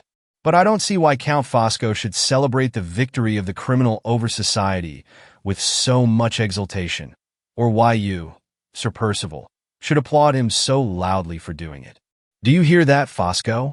Asked Sir Percival. Take my advice, and make your peace with your audience. Tell them virtue's a fine thing. They like that, I can promise you. The Count laughed inwardly and silently, and 2 of the white mice in his waistcoat, alarmed by the internal convulsion going on beneath them, darted out in a violent hurry and scrambled into their cage again. The ladies, my good Percival, shall tell me about virtue, he said. They are better authorities than I am, for they know what virtue is, and I don't. You hear him, said Sir Percival. Isn't it awful? It is true, said the Count quietly. I am a citizen of the world, and I have met in my time with so many different sorts of virtue, that I am puzzled in my old age to say which is the right sort and which is the wrong. Here in England, there is one virtue, and there in China, there is another virtue. And John Englishman says my virtue is the genuine virtue. And John Chinaman says my virtue is the genuine virtue. And I say yes to one, or no to the other, and am just as much bewildered about it in the case of John with the top boots as I am in the case of John with the pigtail. A nice little mouse, eh? Come, kiss me. What is your own private notion of a virtuous man? My pretty. A man who keeps you warm and gives you plenty to eat. And a good notion, too, for it is intelligible at the least. Stay a minute, Count, I interposed. Accepting your illustration, surely we have one unquestionable virtue in England which is wanting in China. The Chinese authorities kill thousands of innocent people on the most frivolous pretexts. We in England are free from all guilt of that kind. We commit no such dreadful crime. We abhor reckless bloodshed with all our hearts. Quite right, Marian, said Laura. Well thought of, and well expressed. Pray allow the Count to proceed, said Madame Fosco, with stern civility. You will find, young ladies, that he never speaks without having excellent reasons for all that he says. Thank you, my angel, replied the Count. Have a bonbon? He took out of his pocket a pretty little inlaid box and placed it open on the table. Chocolate à la vanille, cried the impenetrable man, cheerfully rattling the sweetmeats in the box and bowing all round. Offered by Fosco as an act of homage to the charming society. Be good enough to go on, Count, said his wife, with a spiteful reference to myself. Oblige me by answering Miss Halcombe. Miss Halcombe is unanswerable, replied the polite Italian. That is to say, so far as she goes. Yes, I agree with her. John Bull does abhor the crimes of John Chinaman. He is the quickest old gentleman at finding out faults that are his neighbors, and the slowest old gentleman at finding out the faults that are his own, who exists on the face of creation. Is he so very much better in this way than the people whom he condemns in their way? English society, Miss Halcombe, is as often the accomplice as it is the enemy of crime. Yes, yes. Crime is in this country what crime is in other countries. A good friend to a man and to those about him as often as it is an enemy. A great rascal provides for his wife and family. The worse he is, the more he makes them the objects for your sympathy. He often provides also for himself. A profligate spendthrift who is always borrowing money will get more from his friends than the rigidly honest man who only borrows of them once, under pressure of the direst want. In the one case, the friends will not be at all surprised, and they will give. In the other case, they will be very much surprised, and they will hesitate. Is the prison that Mr. Scoundrel lives in at the end of his career a more uncomfortable place than the workhouse that Mr. Honesty lives in at the end of his career? When John Howard Philanthropist wants to relieve misery, he goes to find it in prisons, where crime is wretched, not in huts and hovels, where virtue is wretched too. Who is the English poet who has won the most universal sympathy, who makes the easiest of all subjects for pathetic writing and pathetic painting? That nice young person who began life with a forgery and ended it by a suicide. Your dear, romantic, interesting Chatterton. Which gets on best, do you think, of two poor, starving dressmakers? The woman who resists temptation and is honest, or the woman who falls under temptation and steals? You all know that the stealing is the making of that second woman's fortune. It advertises her from length to breadth of good-humored, charitable England, and she is relieved as the breaker of a commandment, when she would have been left to starve as the keeper of it. Come here, my jolly little mouse. Hey, presto, pass. I transform you, for the time being, into a respectable lady. Stop there, in the palm of my great big hand, my dear, and listen. You marry the poor man whom you love, mouse, and one half your friends pity, and the other half blame you. And now, on the contrary, you sell yourself for gold to a man you don't care for, and all your friends rejoice over you. And a minister of public worship sanctions the base horror of the vilest of all human bargains, and smiles and smirks afterwards at your table, if you are polite enough to ask him to breakfast. Hey, presto, pass, be a mouse again, and squeak. If you continue to be a lady much longer, I shall have you telling me that society abhors crime. And then, mouse, I shall doubt if your own eyes and ears are really of any use to you. Ah, I am a bad man, Lady Glyde, am I not? I say what other people only think, and when all the rest of the world is in a conspiracy to accept the mask for the true face, mine is the rash hand that tears off the plump pasteboard and shows the bare bones beneath. I will get up on my big elephant's legs before I do myself any more harm in your amiable estimations. I will get up and take a little airy walk of my own. Dear ladies, as your excellent Sheridan said, I go, and leave my character behind me. He got up, put the cage on the table, and paused for a moment to count the mice in it. 1, 2, 3, 4, he cried with a look of horror, where in the name of heaven is the fifth, the youngest, the whitest, the most amiable of all, my Benjamin of mice.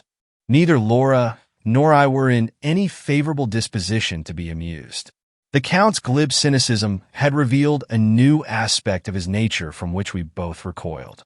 But it was impossible to resist the comical distress of so very large a man at the loss of so very small a mouse. We laughed in spite of ourselves, and when Madame Fosco rose to set the example of leaving the boathouse empty so that her husband might search it to its remotest corners, we rose also to follow her out. Before we had taken 3 steps, the Count's quick eye discovered the lost mouse under the seat that we had been occupying. He pulled aside the bench, took the little animal up in his hand, and then suddenly stopped, on his knees, looking intently at a particular place on the ground just beneath him. When he rose to his feet again, his hand shook so that he could hardly put the mouse back in the cage, and his face was of a faint livid yellow hue all over. "Percival," he said in a whisper. "Percival, come here." Sir Percival had paid no attention to any of us for the last 10 minutes. He had been entirely absorbed in writing figures on the sand, and then rubbing them out again with the point of his stick. "What's the matter now?" he asked, lounging carelessly into the boathouse. "Do you see nothing there?" said the Count, catching him nervously by the collar with one hand, and pointing with the other to the place near which he had found the mouse. "I see plenty of dry sand," answered Sir Percival, "and a spot of dirt in the middle of it." "Not dirt," whispered the Count, fastening the other hand suddenly on Sir Percival's collar, and shaking it in his agitation. "Blood." Laura was near enough to hear the last word, softly, as he whispered it. She turned to me with a look of terror. "Nonsense, my dear," I said. There is no need to be alarmed. It is only the blood of a poor little stray dog." Everybody was astonished, and everybody's eyes were fixed on me inquiringly. "How do you know that?" asked Sir Percival, speaking first. "I found the dog here, dying, on the day when you all returned from abroad," I replied. "The poor creature had strayed into the plantation, and had been shot by your keeper." "Whose dog was it?" inquired Sir Percival. "Not one of mine." "Did you try to save the poor thing?" asked Laura earnestly. "Surely you tried to save it, Marian?" "Yes," I said. "The housekeeper and I both did our best, but the dog was mortally wounded, and he died under our hands." "Whose dog was it?" persisted Sir Percival, repeating his question a little irritably. "One of mine?" "No, not one of yours." "Whose then?" "Did the housekeeper know?" The housekeeper's report of Mrs. Catherick's desire to conceal her visit to Blackwater Park from Sir Percival's knowledge recurred to my memory the moment he put that last question, and I half doubted the discretion of answering it. But in my anxiety to quiet the general alarm, I had thoughtlessly advanced too far to draw back, except at the risk of exciting suspicion, which might only make matters worse. There was nothing for it but to answer at once without reference to results. "Yes," I said. "The housekeeper knew. She told me it was Mrs. Catherick's dog." Sir Percival had hitherto remained at the inner end of the boathouse with Count Fosco, while I spoke to him from the door. But the instant Mrs. Catherick's name passed my lips, he pushed by the Count roughly, and placed himself face to face with me under the open daylight. "How came the housekeeper to know it was Mrs. Catherick's dog?" he asked, fixing his eyes on mine with a frowning interest and attention, which half angered, half startled me. "She knew it," I said quietly, "because Mrs. Catherick brought the dog with her." "Brought it with her? Where did she bring it with her?" "To this house." "What the devil did Mrs. Catherick want at this house?"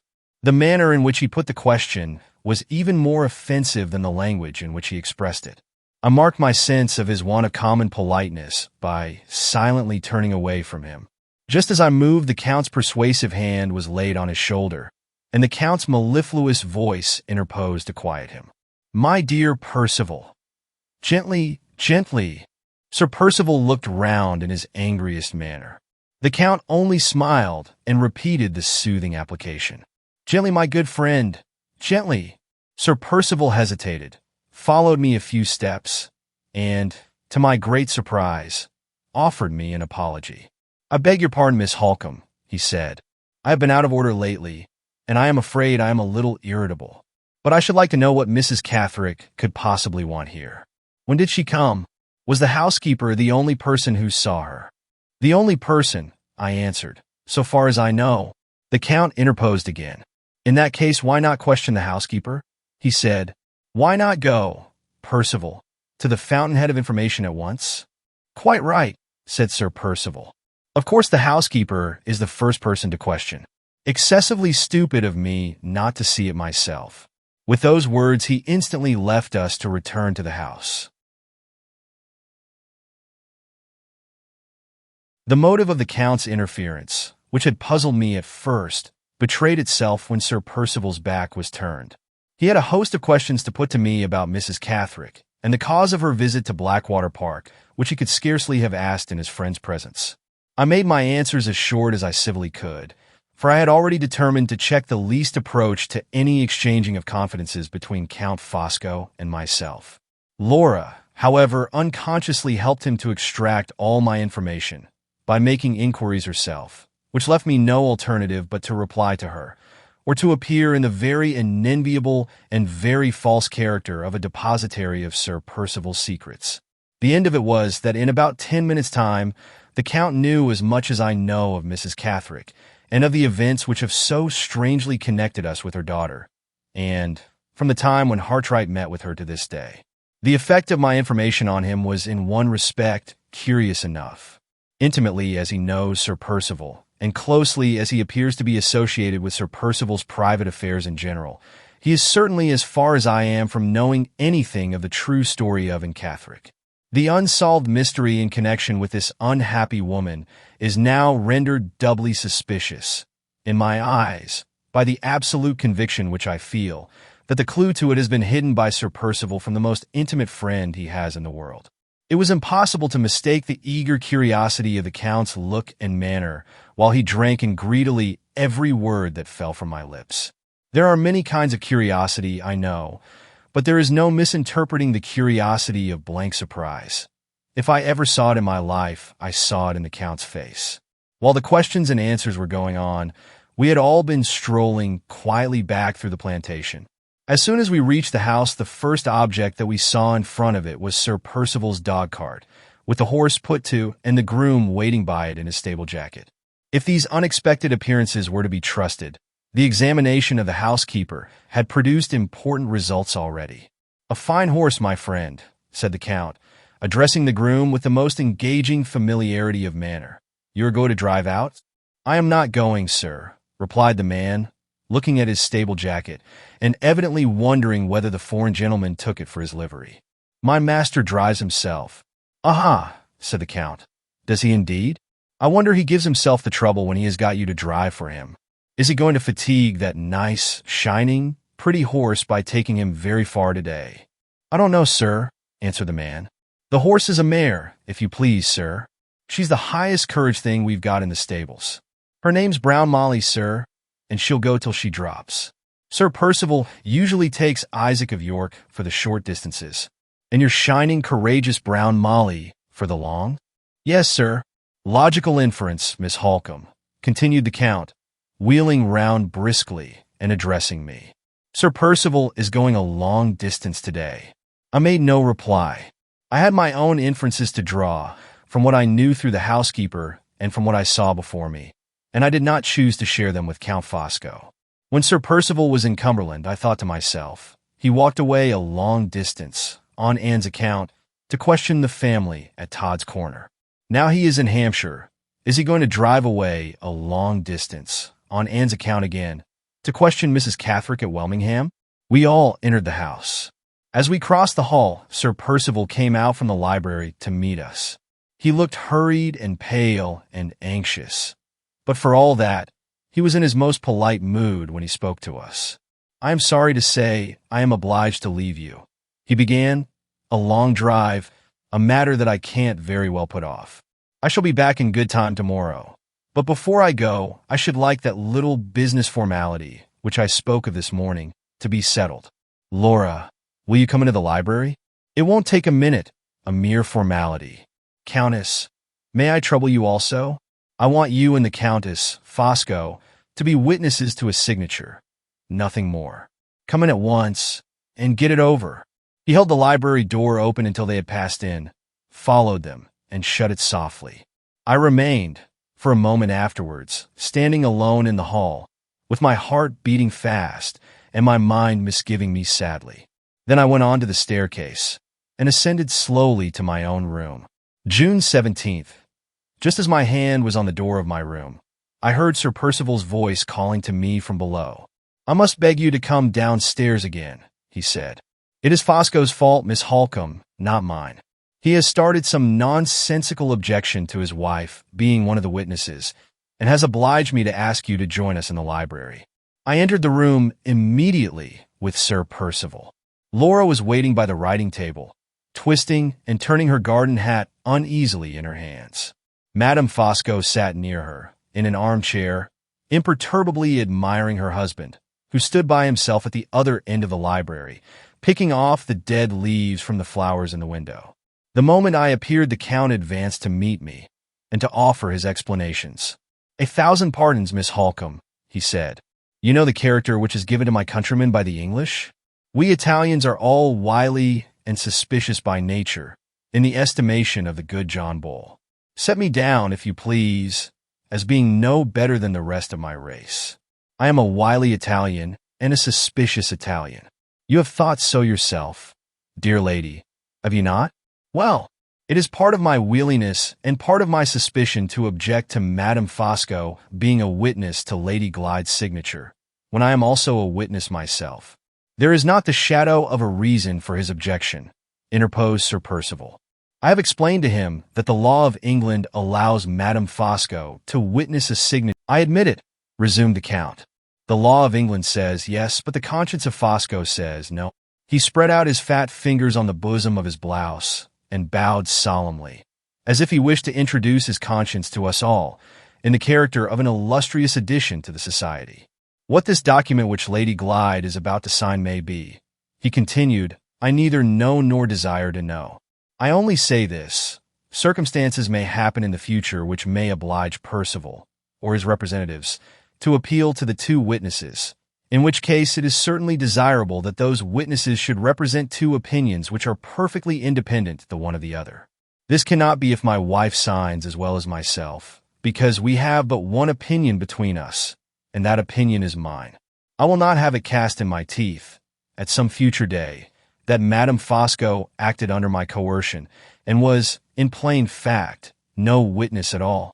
I speak in Percival's interest, when I propose that my name shall appear as the nearest friend of the husband, and your name, Miss Halcombe, as the nearest friend of the wife. I am a Jesuit, if you please to think so, a splitter of straws, a man of trifles and crotchets and scruples. But you will humor me, I hope, in merciful consideration for my suspicious Italian character and my uneasy Italian conscience. He bowed again, stepped back a few paces, and withdrew his conscience from our society as politely as he had introduced it. The Count's scruples might have been honorable and reasonable enough, but there was something in his manner of expressing them which increased my unwillingness to be concerned in the business of the signature. No consideration of less importance than my consideration for Laura would have induced me to consent to be a witness at all.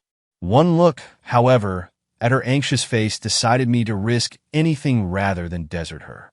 I will readily remain in the room, I said, and if I find no reason for starting any small scruples on my side, you may rely on me as a witness.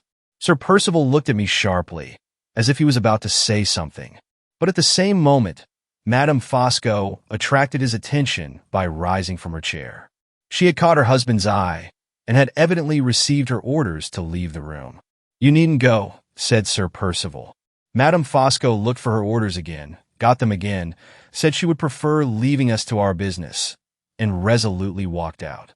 The Count lit a cigarette, went back to the flowers in the window, and puffed little jets of smoke at the leaves, in a state of the deepest anxiety about killing the insects. Meanwhile, Sir Percival unlocked a cupboard beneath one of the bookcases, and produced from it a piece of parchment, folded longwise, many times over. He placed it on the table, opened the last fold only, and kept his hand on the rest. The last fold displayed a strip of blank parchment with little wafers stuck on it at certain places. Every line of the writing was hidden in the part which he still held folded up under his hand. Laura and I looked at each other. Her face was pale, but it showed no indecision and no fear. Sir Percival dipped a pen in ink and handed it to his wife. Sign your name there, he said, pointing to the place. You and Fosco are to sign afterwards, Miss Halcombe, opposite those two wafers. Come here, Fosco. Witnessing a signature is not to be done by mooning out of window and smoking into the flowers. The Count threw away his cigarette and joined us at the table, with his hands carelessly thrust into the scarlet belt of his blouse, and his eyes steadily fixed on Sir Percival's face. Laura, who was on the other side of her husband, with the pen in her hand, looked at him too. He stood between them, holding the folded parchment down firmly on the table, and glancing across at me, as I sat opposite to him, with such a sinister mixture of suspicion and embarrassment on his face that he looked more like a prisoner at the bar than a gentleman in his own house. Sign there, he repeated, turning suddenly on Laura and pointing once more to the place on the parchment. What is it I am to sign? She asked quietly. I have no time to explain, he answered. The dog cart is at the door, and I must go directly. Besides, if I had time, you wouldn't understand. It is a purely formal document, full of legal technicalities and all that sort of thing. Come, sign your name, and let us have done as soon as possible. I ought surely to know what I am signing, Sir Percival, before I write my name? Nonsense! What have women to do with business? I tell you again, you can't understand it. At any rate, let me try to understand it. Whenever Mr. Gilmore had any business for me to do, he always explained it first, and I always understood him. I dare say he did. He was your servant, and was obliged to explain. I am your husband, and am not obliged. How much longer do you mean to keep me here? I tell you again, there is no time for reading anything. The dog cart is waiting at the door. Once for all, will you sign or will you not? She still had the pen in her hand, but she made no approach to signing her name with it. If my signature pledges me to anything, she said, surely I have some claim to know what that pledge is? He lifted up the parchment and struck it angrily on the table. Speak out, he said. You are always famous for telling the truth. Never mind, Miss Halcombe. Never mind, Fosco. Say, in plain terms, you distrust me. The Count took one of his hands out of his belt and laid it on Sir Percival's shoulder. Sir Percival shook it off irritably. The Count put it on again with unruffled composure. Control your unfortunate temper, Percival, he said. Lady Glyde is right. Right, cried Sir Percival. A wife right in distrusting her husband. It is unjust and cruel to accuse me of distrusting you, said Laura. Ask Marian if I am not justified in wanting to know what this writing requires of me before I sign it. I won't have any appeals made to Miss Halcombe, retorted Sir Percival. Miss Halcombe has nothing to do with the matter. I had not spoken hitherto, and I would much rather not have spoken now. But the expression of distress in Laura's face when she turned it towards me, and the insolent injustice of her husband's conduct, left me no other alternative than to give my opinion, for her sake, as soon as I was asked for it. Excuse me, Sir Percival, I said, but as one of the witnesses to the signature, I venture to think that I have something to do with the matter. Laura's objection seems to me a perfectly fair one, and speaking for myself only, I cannot assume the responsibility of witnessing her signature, unless she first understands what a cool declaration upon my soul, cried Sir Percival. The next time you invite yourself to a man's house, Miss Halcombe, I recommend you not to repay his hospitality by taking his wife's side against him in a matter that doesn't concern you. I started to my feet as suddenly as if he had struck me. If I had been a man, I would have knocked him down on the threshold of his own door and have left his house, never on any earthly consideration to enter it again. But I was only a woman, and I loved his wife so dearly. Thank God, that faithful love helped me, and I sat down again without saying a word. She knew what I had suffered and what I had suppressed. She ran round to me, with the tears streaming from her eyes. Oh, Marian, she whispered softly. If my mother had been alive, she could have done no more for me. Come back and sign, cried Sir Percival from the other side of the table. Shall I? She asked in my ear. I will if you tell me. No, I answered. The right and the truth are with you. Sign nothing, unless you have read it first. Come back and sign, he reiterated in his loudest and angriest tones.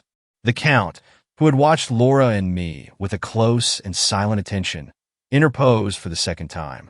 Percival, he said, I remember that I am in the presence of ladies. Be good enough, if you please, to remember it too. Sir Percival turned on him speechless with passion. The Count's firm hand slowly tightened its grasp on his shoulder, and the Count's steady voice quietly repeated, Be good enough, if you please, to remember it too. They both looked at each other. Sir Percival slowly drew his shoulder from under the Count's hand, slowly turned his face away from the Count's eyes, doggedly looked down for a little while at the parchment on the table, and then spoke with the sullen submission of a tamed animal, rather than the becoming resignation of a convinced man. I don't want to offend anybody, he said, but my wife's obstinacy is enough to try the patience of a saint. I have told her this is merely a formal document, and what more can she want? You may say what you please, but it is no part of a woman's duty to set her husband at defiance. Once more, Lady Glyde, and for the last time, will you sign or will you not? Laura returned to his side of the table and took up the pen again. I will sign with pleasure, she said, if you will only treat me as a responsible being. I care little what sacrifice is required of me, if it will affect no one else and lead to no ill results. Who talked of a sacrifice being required of you? He broke in with a half-suppressed return of his former violence. I only meant, she resumed, that I would refuse no concession which I could honorably make. If I have a scruple about signing my name to an engagement of which I know nothing, why should you visit it on me so severely? It is rather hard, I think, to treat Count Fosco's scruples so much more indulgently than you have treated mine. This unfortunate, yet most natural, reference to the Count's extraordinary power over her husband, indirect as it was, set Sir Percival's smoldering temper on fire again in an instant. "Scruples," he repeated. "Your scruples? It is rather late in the day for you to be scrupulous. I should have thought you had got over all weakness of that sort when you made a virtue of necessity by marrying me." The instant he spoke those words, Laura threw down the pen, looked at him with an expression in her eyes which, throughout all my experience of her, I had never seen in them before, and turned her back on him in dead silence. This strong expression of the most open and the most bitter contempt was so entirely unlike herself, so utterly out of her character, that it silenced us all. There was something hidden, beyond a doubt, under the mere surface brutality of the words which her husband had just addressed to her. There was some lurking insult beneath them, of which I was wholly ignorant, but which had left the mark of its profanation so plainly on her face that even a stranger might have seen it. The Count, who was no stranger, saw it as distinctly as I did. When I left my chair to join Laura, I heard him whisper under his breath to Sir Percival, "You idiot!" Laura walked before me to the door as I advanced, and at the same time her husband spoke to her once more. "You positively refuse, then, to give me your signature," he said, in the altered tone of a man who was conscious that he had let his own license of language seriously injure him.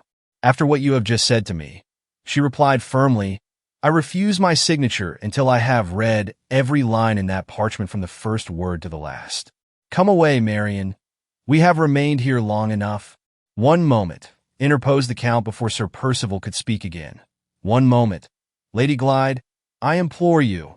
Laura would have left the room without noticing him, but I stopped her. "Don't make an enemy of the Count," I whispered. "Whatever you do, don't make an enemy of the Count." She yielded to me. I closed the door again, and we stood near it waiting. Sir Percival sat down at the table, with his elbow on the folded parchment, and his head resting on his clenched fist. The Count stood between us, master of the dreadful position in which we were placed, as he was master of everything else. "Lady Glyde," he said, with a gentleness which seemed to address itself to our forlorn situation instead of to ourselves, "pray pardon me if I venture to offer one suggestion, and pray believe that I speak out of my profound respect and my friendly regard for the mistress of this house." He turned sharply towards Sir Percival. "Is it absolutely necessary," he asked, "that this thing here, under your elbow, should be signed today?" "It is necessary to my plans and wishes," returned the other sulkily. "But that consideration, as you may have noticed, has no influence with Lady Glyde. Answer my plain question plainly. Can the business of the signature be put off till tomorrow? Yes or no?" "Yes, if you will have it so." "Then what are you wasting your time for here? Let the signature wait till tomorrow. Let it wait till you come back." Sir Percival looked up with a frown and an oath. "You are taking a tone with me that I don't like," he said. "A tone I won't bear from any man." "I am advising you for your good," returned the Count, with a smile of quiet contempt. "Give yourself time. Give Lady Glyde time. Have you forgotten that your dog-cart is waiting at the door?" "My tone surprises you, huh?" "I dare say it does. It is the tone of a man who can keep his temper. How many doses of good advice have I given you in my time? More than you can count. Have I ever been wrong? I defy you to quote me an instance of it. Go. Take your drive. The matter of the signature can wait till tomorrow. Let it wait, and renew it when you come back." Sir Percival hesitated and looked at his watch. His anxiety about the secret journey which he was to take that day, revived by the Count's words, was now evidently disputing possession of his mind with his anxiety to obtain Laura's signature. He considered for a little while, and then got up from his chair. "It is easy to argue me down," he said, "when I have no time to answer you. I will take your advice, Fosco, not because I want it or believe in it, but because I can't stop here any longer." He paused and looked round darkly at his wife. "If you don't give me your signature when I come back tomorrow—" The rest was lost in the noise of his opening the bookcase cupboard again and locking up the parchment once more. He took his hat and gloves off the table and made for the door. Laura and I drew back to let him pass. "Remember tomorrow," he said to his wife, and went out. We waited to give him time to cross the hall and drive away. The Count approached us while we were standing near the door. "You have just seen Percival at his worst, Miss Halcombe," he said. "As his old friend, I am sorry for him and ashamed of him. As his old friend, I promise you that he shall not break out tomorrow in the same disgraceful manner in which he has broken out today." Laura had taken my arm while he was speaking, and she pressed it significantly when he had done. It would have been a hard trial to any woman to stand by and see the office of apologist for her husband's misconduct quietly assumed by his male friend in her own house. And it was a trial to her. I thanked the Count civilly and let her out. Yes, I thanked him, for I felt already, with a sense of inexpressible helplessness and humiliation, that it was either his interest or his caprice to make sure of my continuing to reside at Blackwater Park, and I knew after Sir Percival's conduct to me, that without the support of the Count's influence, I could not hope to remain there. His influence, the influence of all others that I dreaded most, was actually the one tie which now held me to Laura in the hour of her utmost need. We heard the wheels of the dog cart crashing on the gravel of the drive as we came into the hall. Sir Percival had started on his journey. "Where is he going to, Marian?" Laura whispered. "Every fresh thing he does seems to terrify me about the future. Have you any suspicions?" After what she had undergone that morning, I was unwilling to tell her my suspicions. How should I know his secrets? I said evasively. "I wonder if the housekeeper knows," she persisted. "Certainly not," I replied. "She must be quite as ignorant as we are." Laura shook her head doubtfully. "Did you not hear from the housekeeper that there was a report of Catherine having been seen in this neighborhood? Don't you think he may have gone away to look for her?" I would rather compose myself, "Laura, by not thinking about it at all, and after what has happened, you had better follow my example. Come into my room and rest and quiet yourself a little." We sat down together close to the window and let the fragrant summer air breathe over our faces. "I am ashamed to look at you, Marian," she said, "after what you submitted to downstairs for my sake. Oh, my own love, I'm almost heartbroken when I think of it. But I will try to make it up to you. I will indeed." "Hush, hush," I replied, "don't talk so. What is the trifling mortification of my pride compared to the dreadful sacrifice of your happiness?" "You heard what he said to me?" She went on quickly and vehemently. "You heard the words, but you don't know what they meant. You don't know why I threw down the pen and turned my back on him." She rose in sudden agitation and walked about the room. "I have kept many things from your knowledge, Marian, for fear of distressing you and making you unhappy at the outset of our new lives. You don't know how he has used me, and yet you ought to know, for you saw how he used me today. You heard him sneer at my presuming to be scrupulous. You heard him say I had made a virtue of necessity in marrying him." She sat down again, her face flushed deeply, and her hands twisted and twined together in her lap. "I can't tell you about it now," she said. "I shall burst out crying if I tell you now, later, Marian, when I am more sure of myself. My poor head aches, darling, XXX. Where is your smelling bottle? Let me talk to you about yourself. I wish I had given him my signature, for your sake. Shall I give it to him tomorrow? I would rather compromise myself than compromise you. After you're taking my part against him, he will lay all the blame on you if I refuse again. What shall we do? Oh, for a friend to help us and advise us. A friend we could really trust." She sighed bitterly. I saw in her face that she was thinking of Hartright. Saw it the more plainly because her last words set me thinking of him too. In 6 months, only from her marriage, we wanted the faithful service he had offered to us in his farewell words. How little I once thought that we should ever want it at all. "We must do what we can to help ourselves," I said. "Let us try to talk it over calmly. Laura, let us do all in our power to decide for the best." Putting what she knew of her husband's embarrassments and what I had heard of his conversation with the lawyer together, we arrived necessarily at the conclusion that the parchment in the library had been drawn up for the purpose of borrowing money, and that Laura's signature was absolutely necessary to fit it for the attainment of Sir Percival's object. The second question, concerning the nature of the legal contract by which the money was to be obtained, and the degree of personal responsibility to which Laura might subject herself if she signed it in the dark, involved considerations which lay far beyond any knowledge and experience that either of us possessed. My own convictions led me to believe that the hidden contents of the parchment concealed a transaction of the meanest and the most. I had not formed this conclusion in consequence of Sir Percival's refusal to show the writing or to explain it, for that refusal might well have proceeded from his obstinate disposition and his domineering temper alone. My sole motive for distrusting his honesty sprang from the change which I had observed in his language and his manners at Blackwater Park, a change which convinced me that he had been acting a part throughout the whole period of his probation at Limmeridge House. His elaborate delicacy, his ceremonious politeness which harmonized so agreeably with Mr. Gilmore's old-fashioned notions, his modesty with Laura, his candor with me, his moderation with Mr. Fairley, all these were the artifices of a mean, cunning, and brutal man, who had dropped his disguise when his practiced duplicity had gained its end, and had openly shown himself in the library on that very day. I say nothing of the grief which this discovery caused me on Laura's account, for it is not to be expressed by any words of mine. I only refer to it at all, because it decided me to oppose her signing the parchment, whatever the consequences might be, unless she was first made acquainted with the contents. Under these circumstances, the one chance for us when tomorrow came was to be provided with an objection to giving the signature, which might rest on sufficiently firm commercial or legal grounds to shake Sir Percival's resolution, and to make him suspect that we two women understood the laws and obligations of business as well as himself. After some pondering, I determined to write to the only honest man within reach whom we could trust to help us discreetly in our forlorn situation. That man was Mr. Gilmore's partner, Mr. Curl, who conducted the business now that our old friend had been obliged to withdraw from it, and to leave London on account of his health.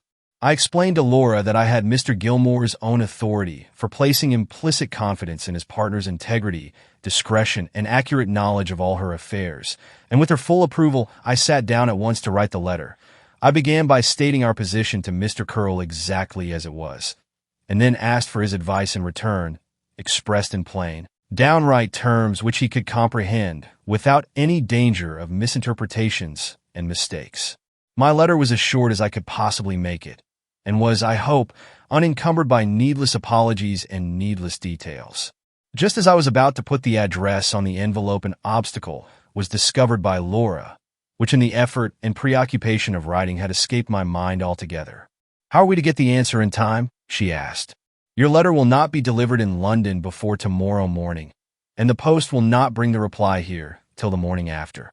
The only way of overcoming this difficulty was to have the answer brought to us from the lawyer's office by a special messenger. I wrote a postscript to that effect, begging that the messenger might be dispatched with the reply by the 11 o'clock morning train, which would bring him to our station at 20 minutes past 1, and so enable him to reach Blackwater Park by 2 o'clock at the latest. He was to be directed to ask for me, to answer no questions addressed to him by anyone else, and to deliver his letter into no hands but mine.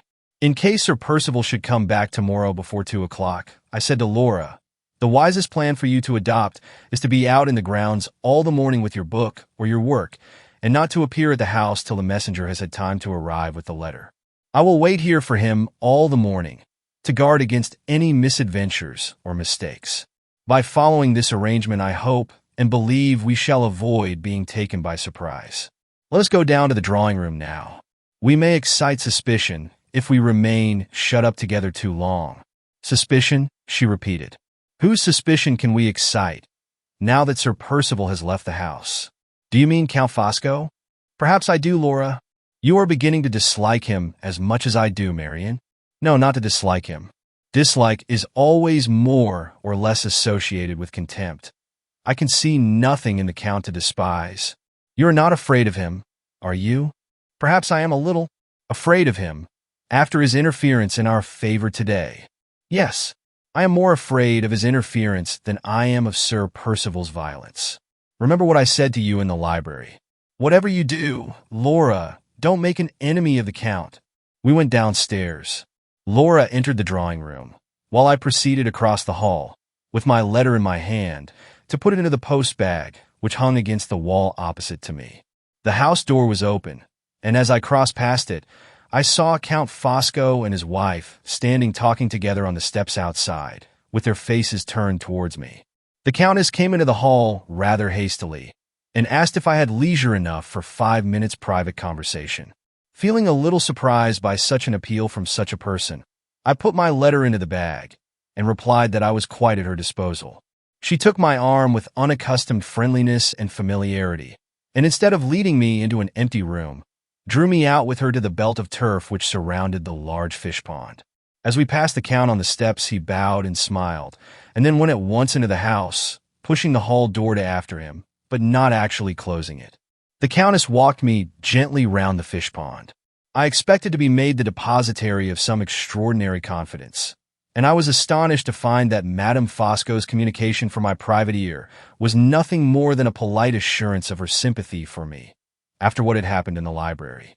Her husband had told her of all that had passed, and of the insolent manner in which Sir Percival had spoken to me. This information had so shocked and distressed her, on my account and on Laura's, that she had made up her mind, if anything of the sort happened again, to mark her sense of Sir Percival's outrageous conduct by leaving the house. The Count had approved of her idea, and she now hoped that I approved of it too. I thought this a very strange proceeding on the part of such a remarkably reserved woman as Madame Fosco, especially after the interchange of sharp speeches which had passed between us during the conversation in the boathouse on that very morning. However, it was my plain duty to meet a polite and friendly advance on the part of one of my elders with a polite and friendly reply. I answered the Countess accordingly in her own tone, and then, thinking we had said all that was necessary on either side, made an attempt to get back to the house. But Madame Fosco seemed resolved not to part with me, and to my unspeakable amazement, resolved also to talk. Hitherto the most silent of women, she now persecuted me with fluent conventionalities on the subject of married life, on the subject of Sir Percival and Laura, on the subject of her own happiness, on the subject of the late Mr. Fairley's conduct to her in the matter of her legacy, and on half a dozen other subjects besides, until she had detained me walking round and round the fish pond for more than half an hour, and had quite wearied me out. Whether she discovered this or not, I cannot say, but she stopped as abruptly as she had begun, looked towards the house door, resumed her icy manner in a moment, and dropped my arm of her own accord before I could think of an excuse for accomplishing my own release from her. As I pushed open the door and entered the hall, I found myself suddenly face to face with the Count again. He was just putting a letter into the post bag. After he had dropped it in and had closed the bag, he asked me where I had left Madame Fosco. I told him, and he went out at the hall door immediately to join his wife. His manner when he spoke to me was so unusually quiet and subdued that I turned and looked after him, wondering if he were ill or out of spirits.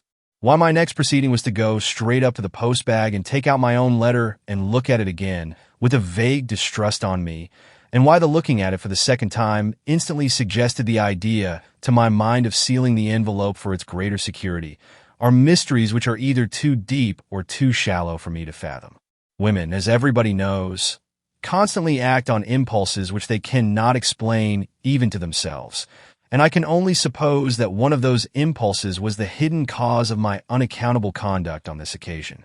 Whatever influence animated me, I found cause to congratulate myself on having obeyed it as soon as I prepared to seal the letter in my own room.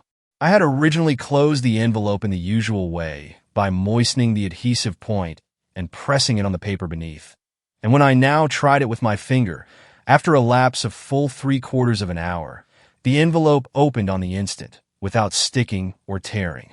Perhaps I had fastened it insufficiently. Perhaps there might have been some defect in the adhesive gum. Or perhaps no.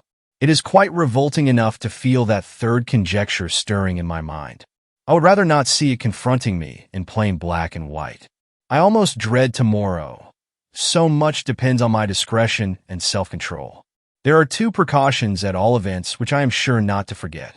I must be careful to keep up friendly appearances with the Count, and I must be well on my guard when the messenger from the office comes here with the answer to my letter. June 17th. When the dinner hour brought us together again, Count Fosco was in his usual excellent spirits.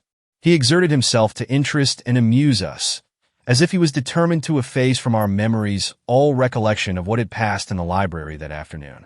Lively descriptions of his adventures in traveling, amusing anecdotes of remarkable people whom he had met with abroad, quaint comparisons between the social customs of various nations, illustrated by examples drawn from men and women indiscriminately all over Europe, humorous confessions of the innocent follies of his own early life, when he ruled the fashions of a second-rate Italian town, and wrote preposterous romances on the French model for a second-rate Italian newspaper, all flowed in succession so easily and so gaily from his lips, and all addressed our various curiosities and various interests so directly and so delicately, that Laura and I listened to him with as much attention and, inconsistent as it may seem, with as much admiration also, as Madame Fosco herself.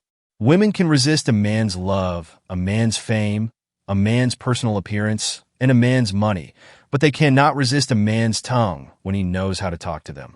After dinner, while the favorable impression which he had produced on us was still vivid in our minds, the Count modestly withdrew to read in the library. Laura proposed a stroll in the grounds to enjoy the close of the long evening.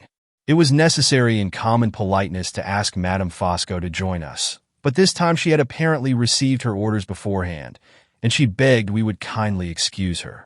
"The Count will probably want a fresh supply of cigarettes," she remarked by way of apology, "and nobody can make them to his satisfaction but myself." Her cold blue eyes almost warmed as she spoke the words. She looked actually proud of being the officiating medium through which her lord and master composed himself with tobacco smoke. Laura and I went out together alone. It was a misty, heavy evening. There was a sense of blight in the air. The flowers were drooping in the garden, and the ground was parched and dewless.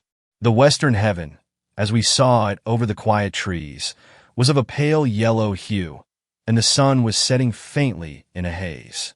Coming rain seemed near. It would fall probably with the fall of night.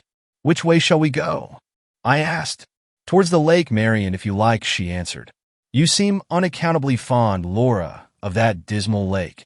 "No, not of the lake, but of the scenery about it. The sand and heath and the fir trees are the only objects I can discover in all this large place to remind me of Limmeridge. But we will walk in some other direction if you prefer it. I have no favorite walks at Blackwater Park, my love. One is the same as another to me. Let us go to the lake. We may find it cooler in the open space than we find it here." We walked through the shadowy plantation in silence. The heaviness in the evening air oppressed us both, and when we reached the boathouse we were glad to sit down and rest inside. A white fog hung low over the lake. The dense brown line of the trees on the opposite bank appeared above it, like a dwarf forest floating in the sky. The sandy ground, shelving downward from where we sat, was lost mysteriously in the outward layers of the fog. The silence was horrible. No rustling of the leaves, no bird's note in the wood, no cry of waterfowl from the pools of the hidden lake. Even the croaking of the frogs had ceased tonight. "It is very desolate and gloomy," said Laura, "but we can be more alone here than anywhere else." She spoke quietly and looked at the wilderness of sand and mist with steady, thoughtful eyes. I could see that her mind was too much occupied to feel the dreary impressions from without which had fastened themselves already on mine. "I promised, Marian, to tell you the truth about my married life, instead of leaving you any longer to guess it for yourself," she began. "That secret is the first I have ever had from you, love, and I am determined it shall be the last. I was silent, as you know, for your sake, and perhaps a little for my own sake as well. It is very hard for a woman to confess that the man to whom she has given her whole life is the man of all others who cares least for the gift. If you were married yourself, Marian, and especially if you were happily married, you would feel for me as no single woman can feel, however kind and What answer could I make? I could only take her hand and look at her with my whole heart as well as my eyes would let me.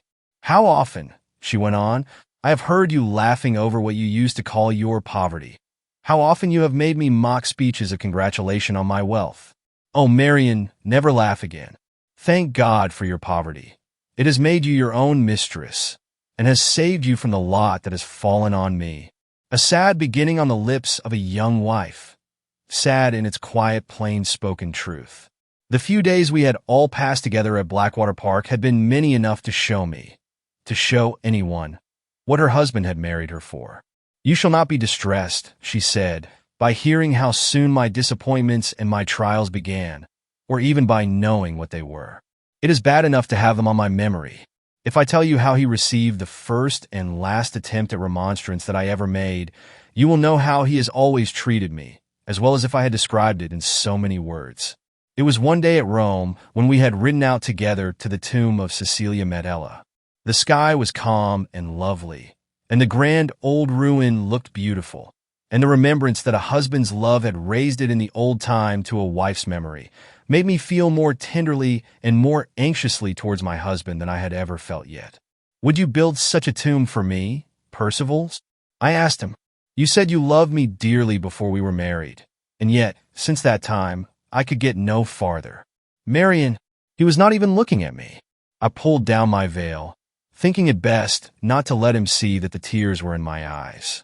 I fancied he had not paid any attention to me, but he had. He said, "Come away," and laughed to himself as he helped me onto my horse. He mounted his own horse and laughed again as we rode away. "If I do build you a tomb," he said, "it will be done with your own money." I wonder whether Cecilia Metella had a fortune and paid for hers. I made no reply. How could I, when I was crying behind my veil? "Ah, you light-complexioned women are all sulky," he said. "What do you want? Compliments and soft speeches? Well, I'm in a good humor this morning. Consider the compliments paid and the speeches said. Men little know when they say hard things to us how well we remember them, and how much harm they do us. It would have been better for me if I had gone on crying, but his contempt dried up my tears and hardened my heart. From that time, Marian, I never checked myself again in thinking of Walter Hartwright. I let the memory of those happy days, when we were so fond of each other in secret, come back and comfort me. What else had I to look to for consolation? If we had been together, you would have helped me to better things. I know it was wrong, darling, but tell me if I was wrong without any excuse. I was obliged to turn my face from her. "Don't ask me," I said. "Have I suffered as you have suffered? What right have I to decide?" "I used to think of him," she pursued, dropping her voice and moving closer to me. "I used to think of him when Percival left me alone at night to go among the opera people. I used to fancy what I might have been if it had pleased God to bless me with poverty, and if I had been his wife.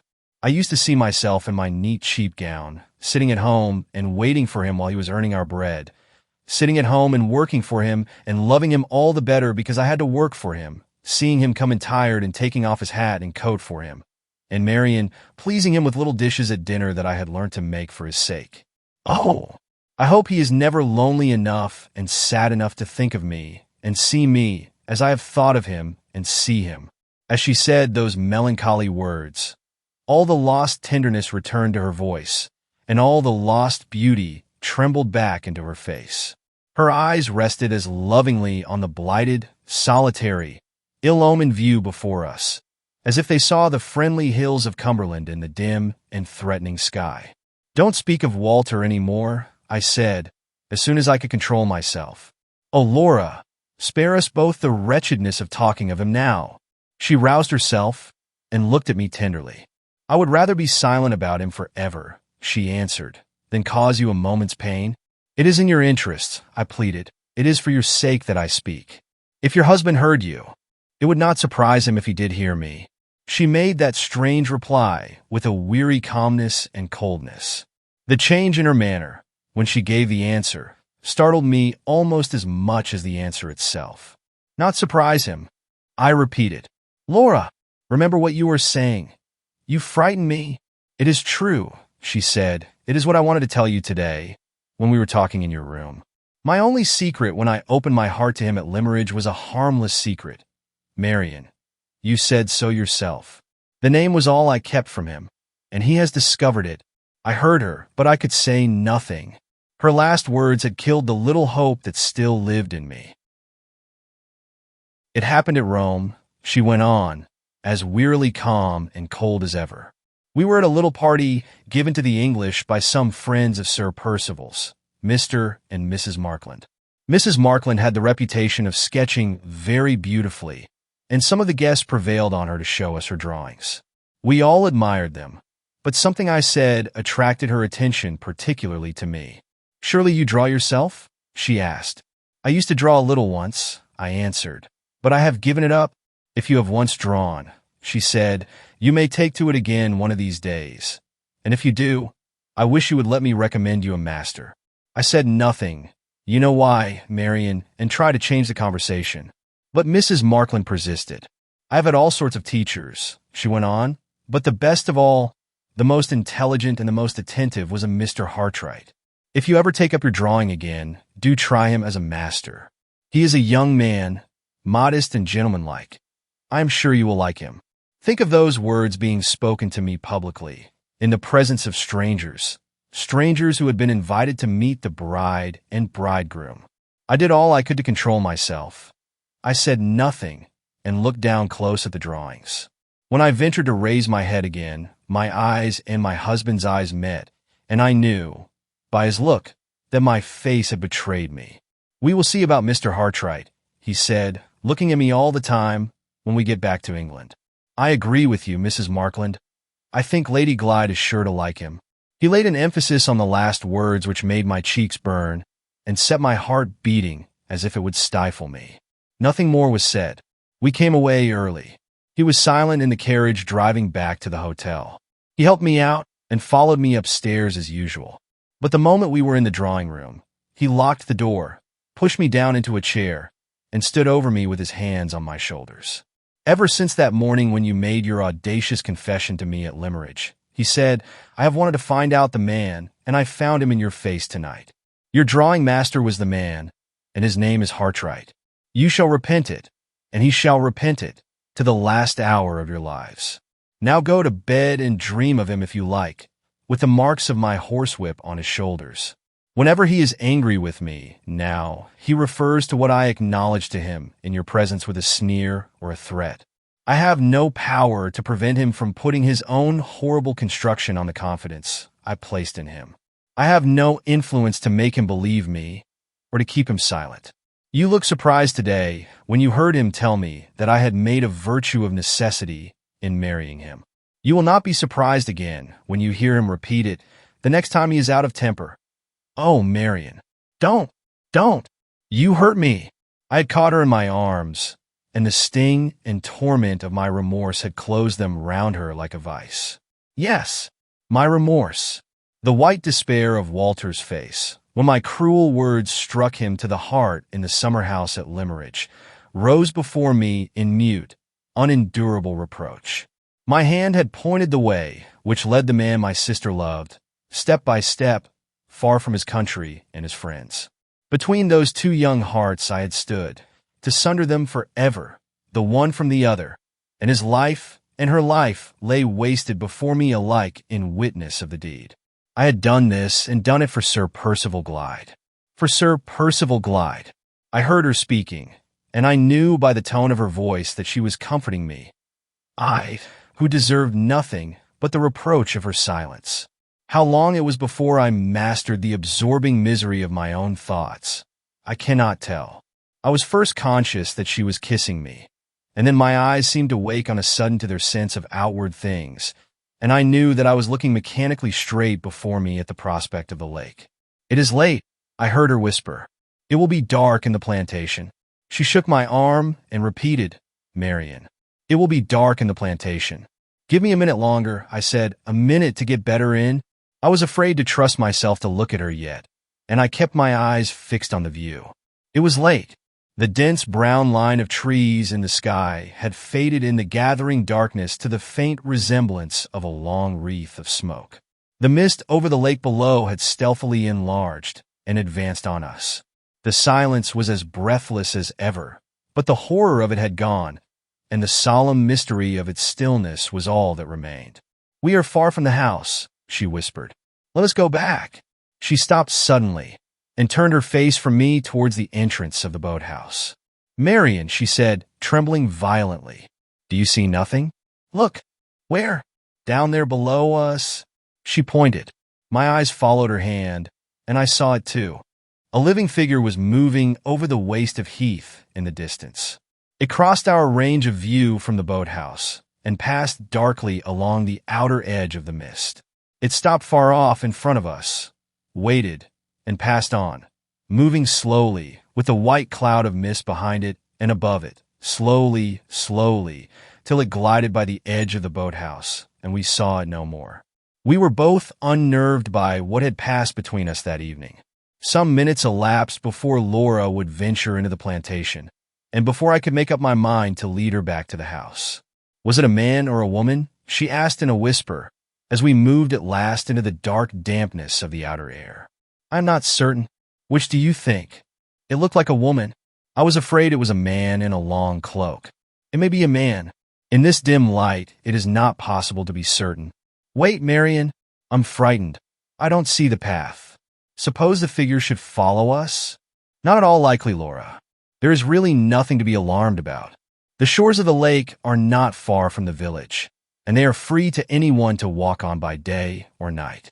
It is only wonderful we have seen no living creature there before. We were now in the plantation.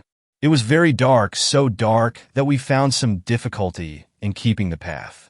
I gave Laura my arm, and we walked as fast as we could on our way back. Before we were halfway through, she stopped and forced me to stop with her. She was listening. Hush, she whispered.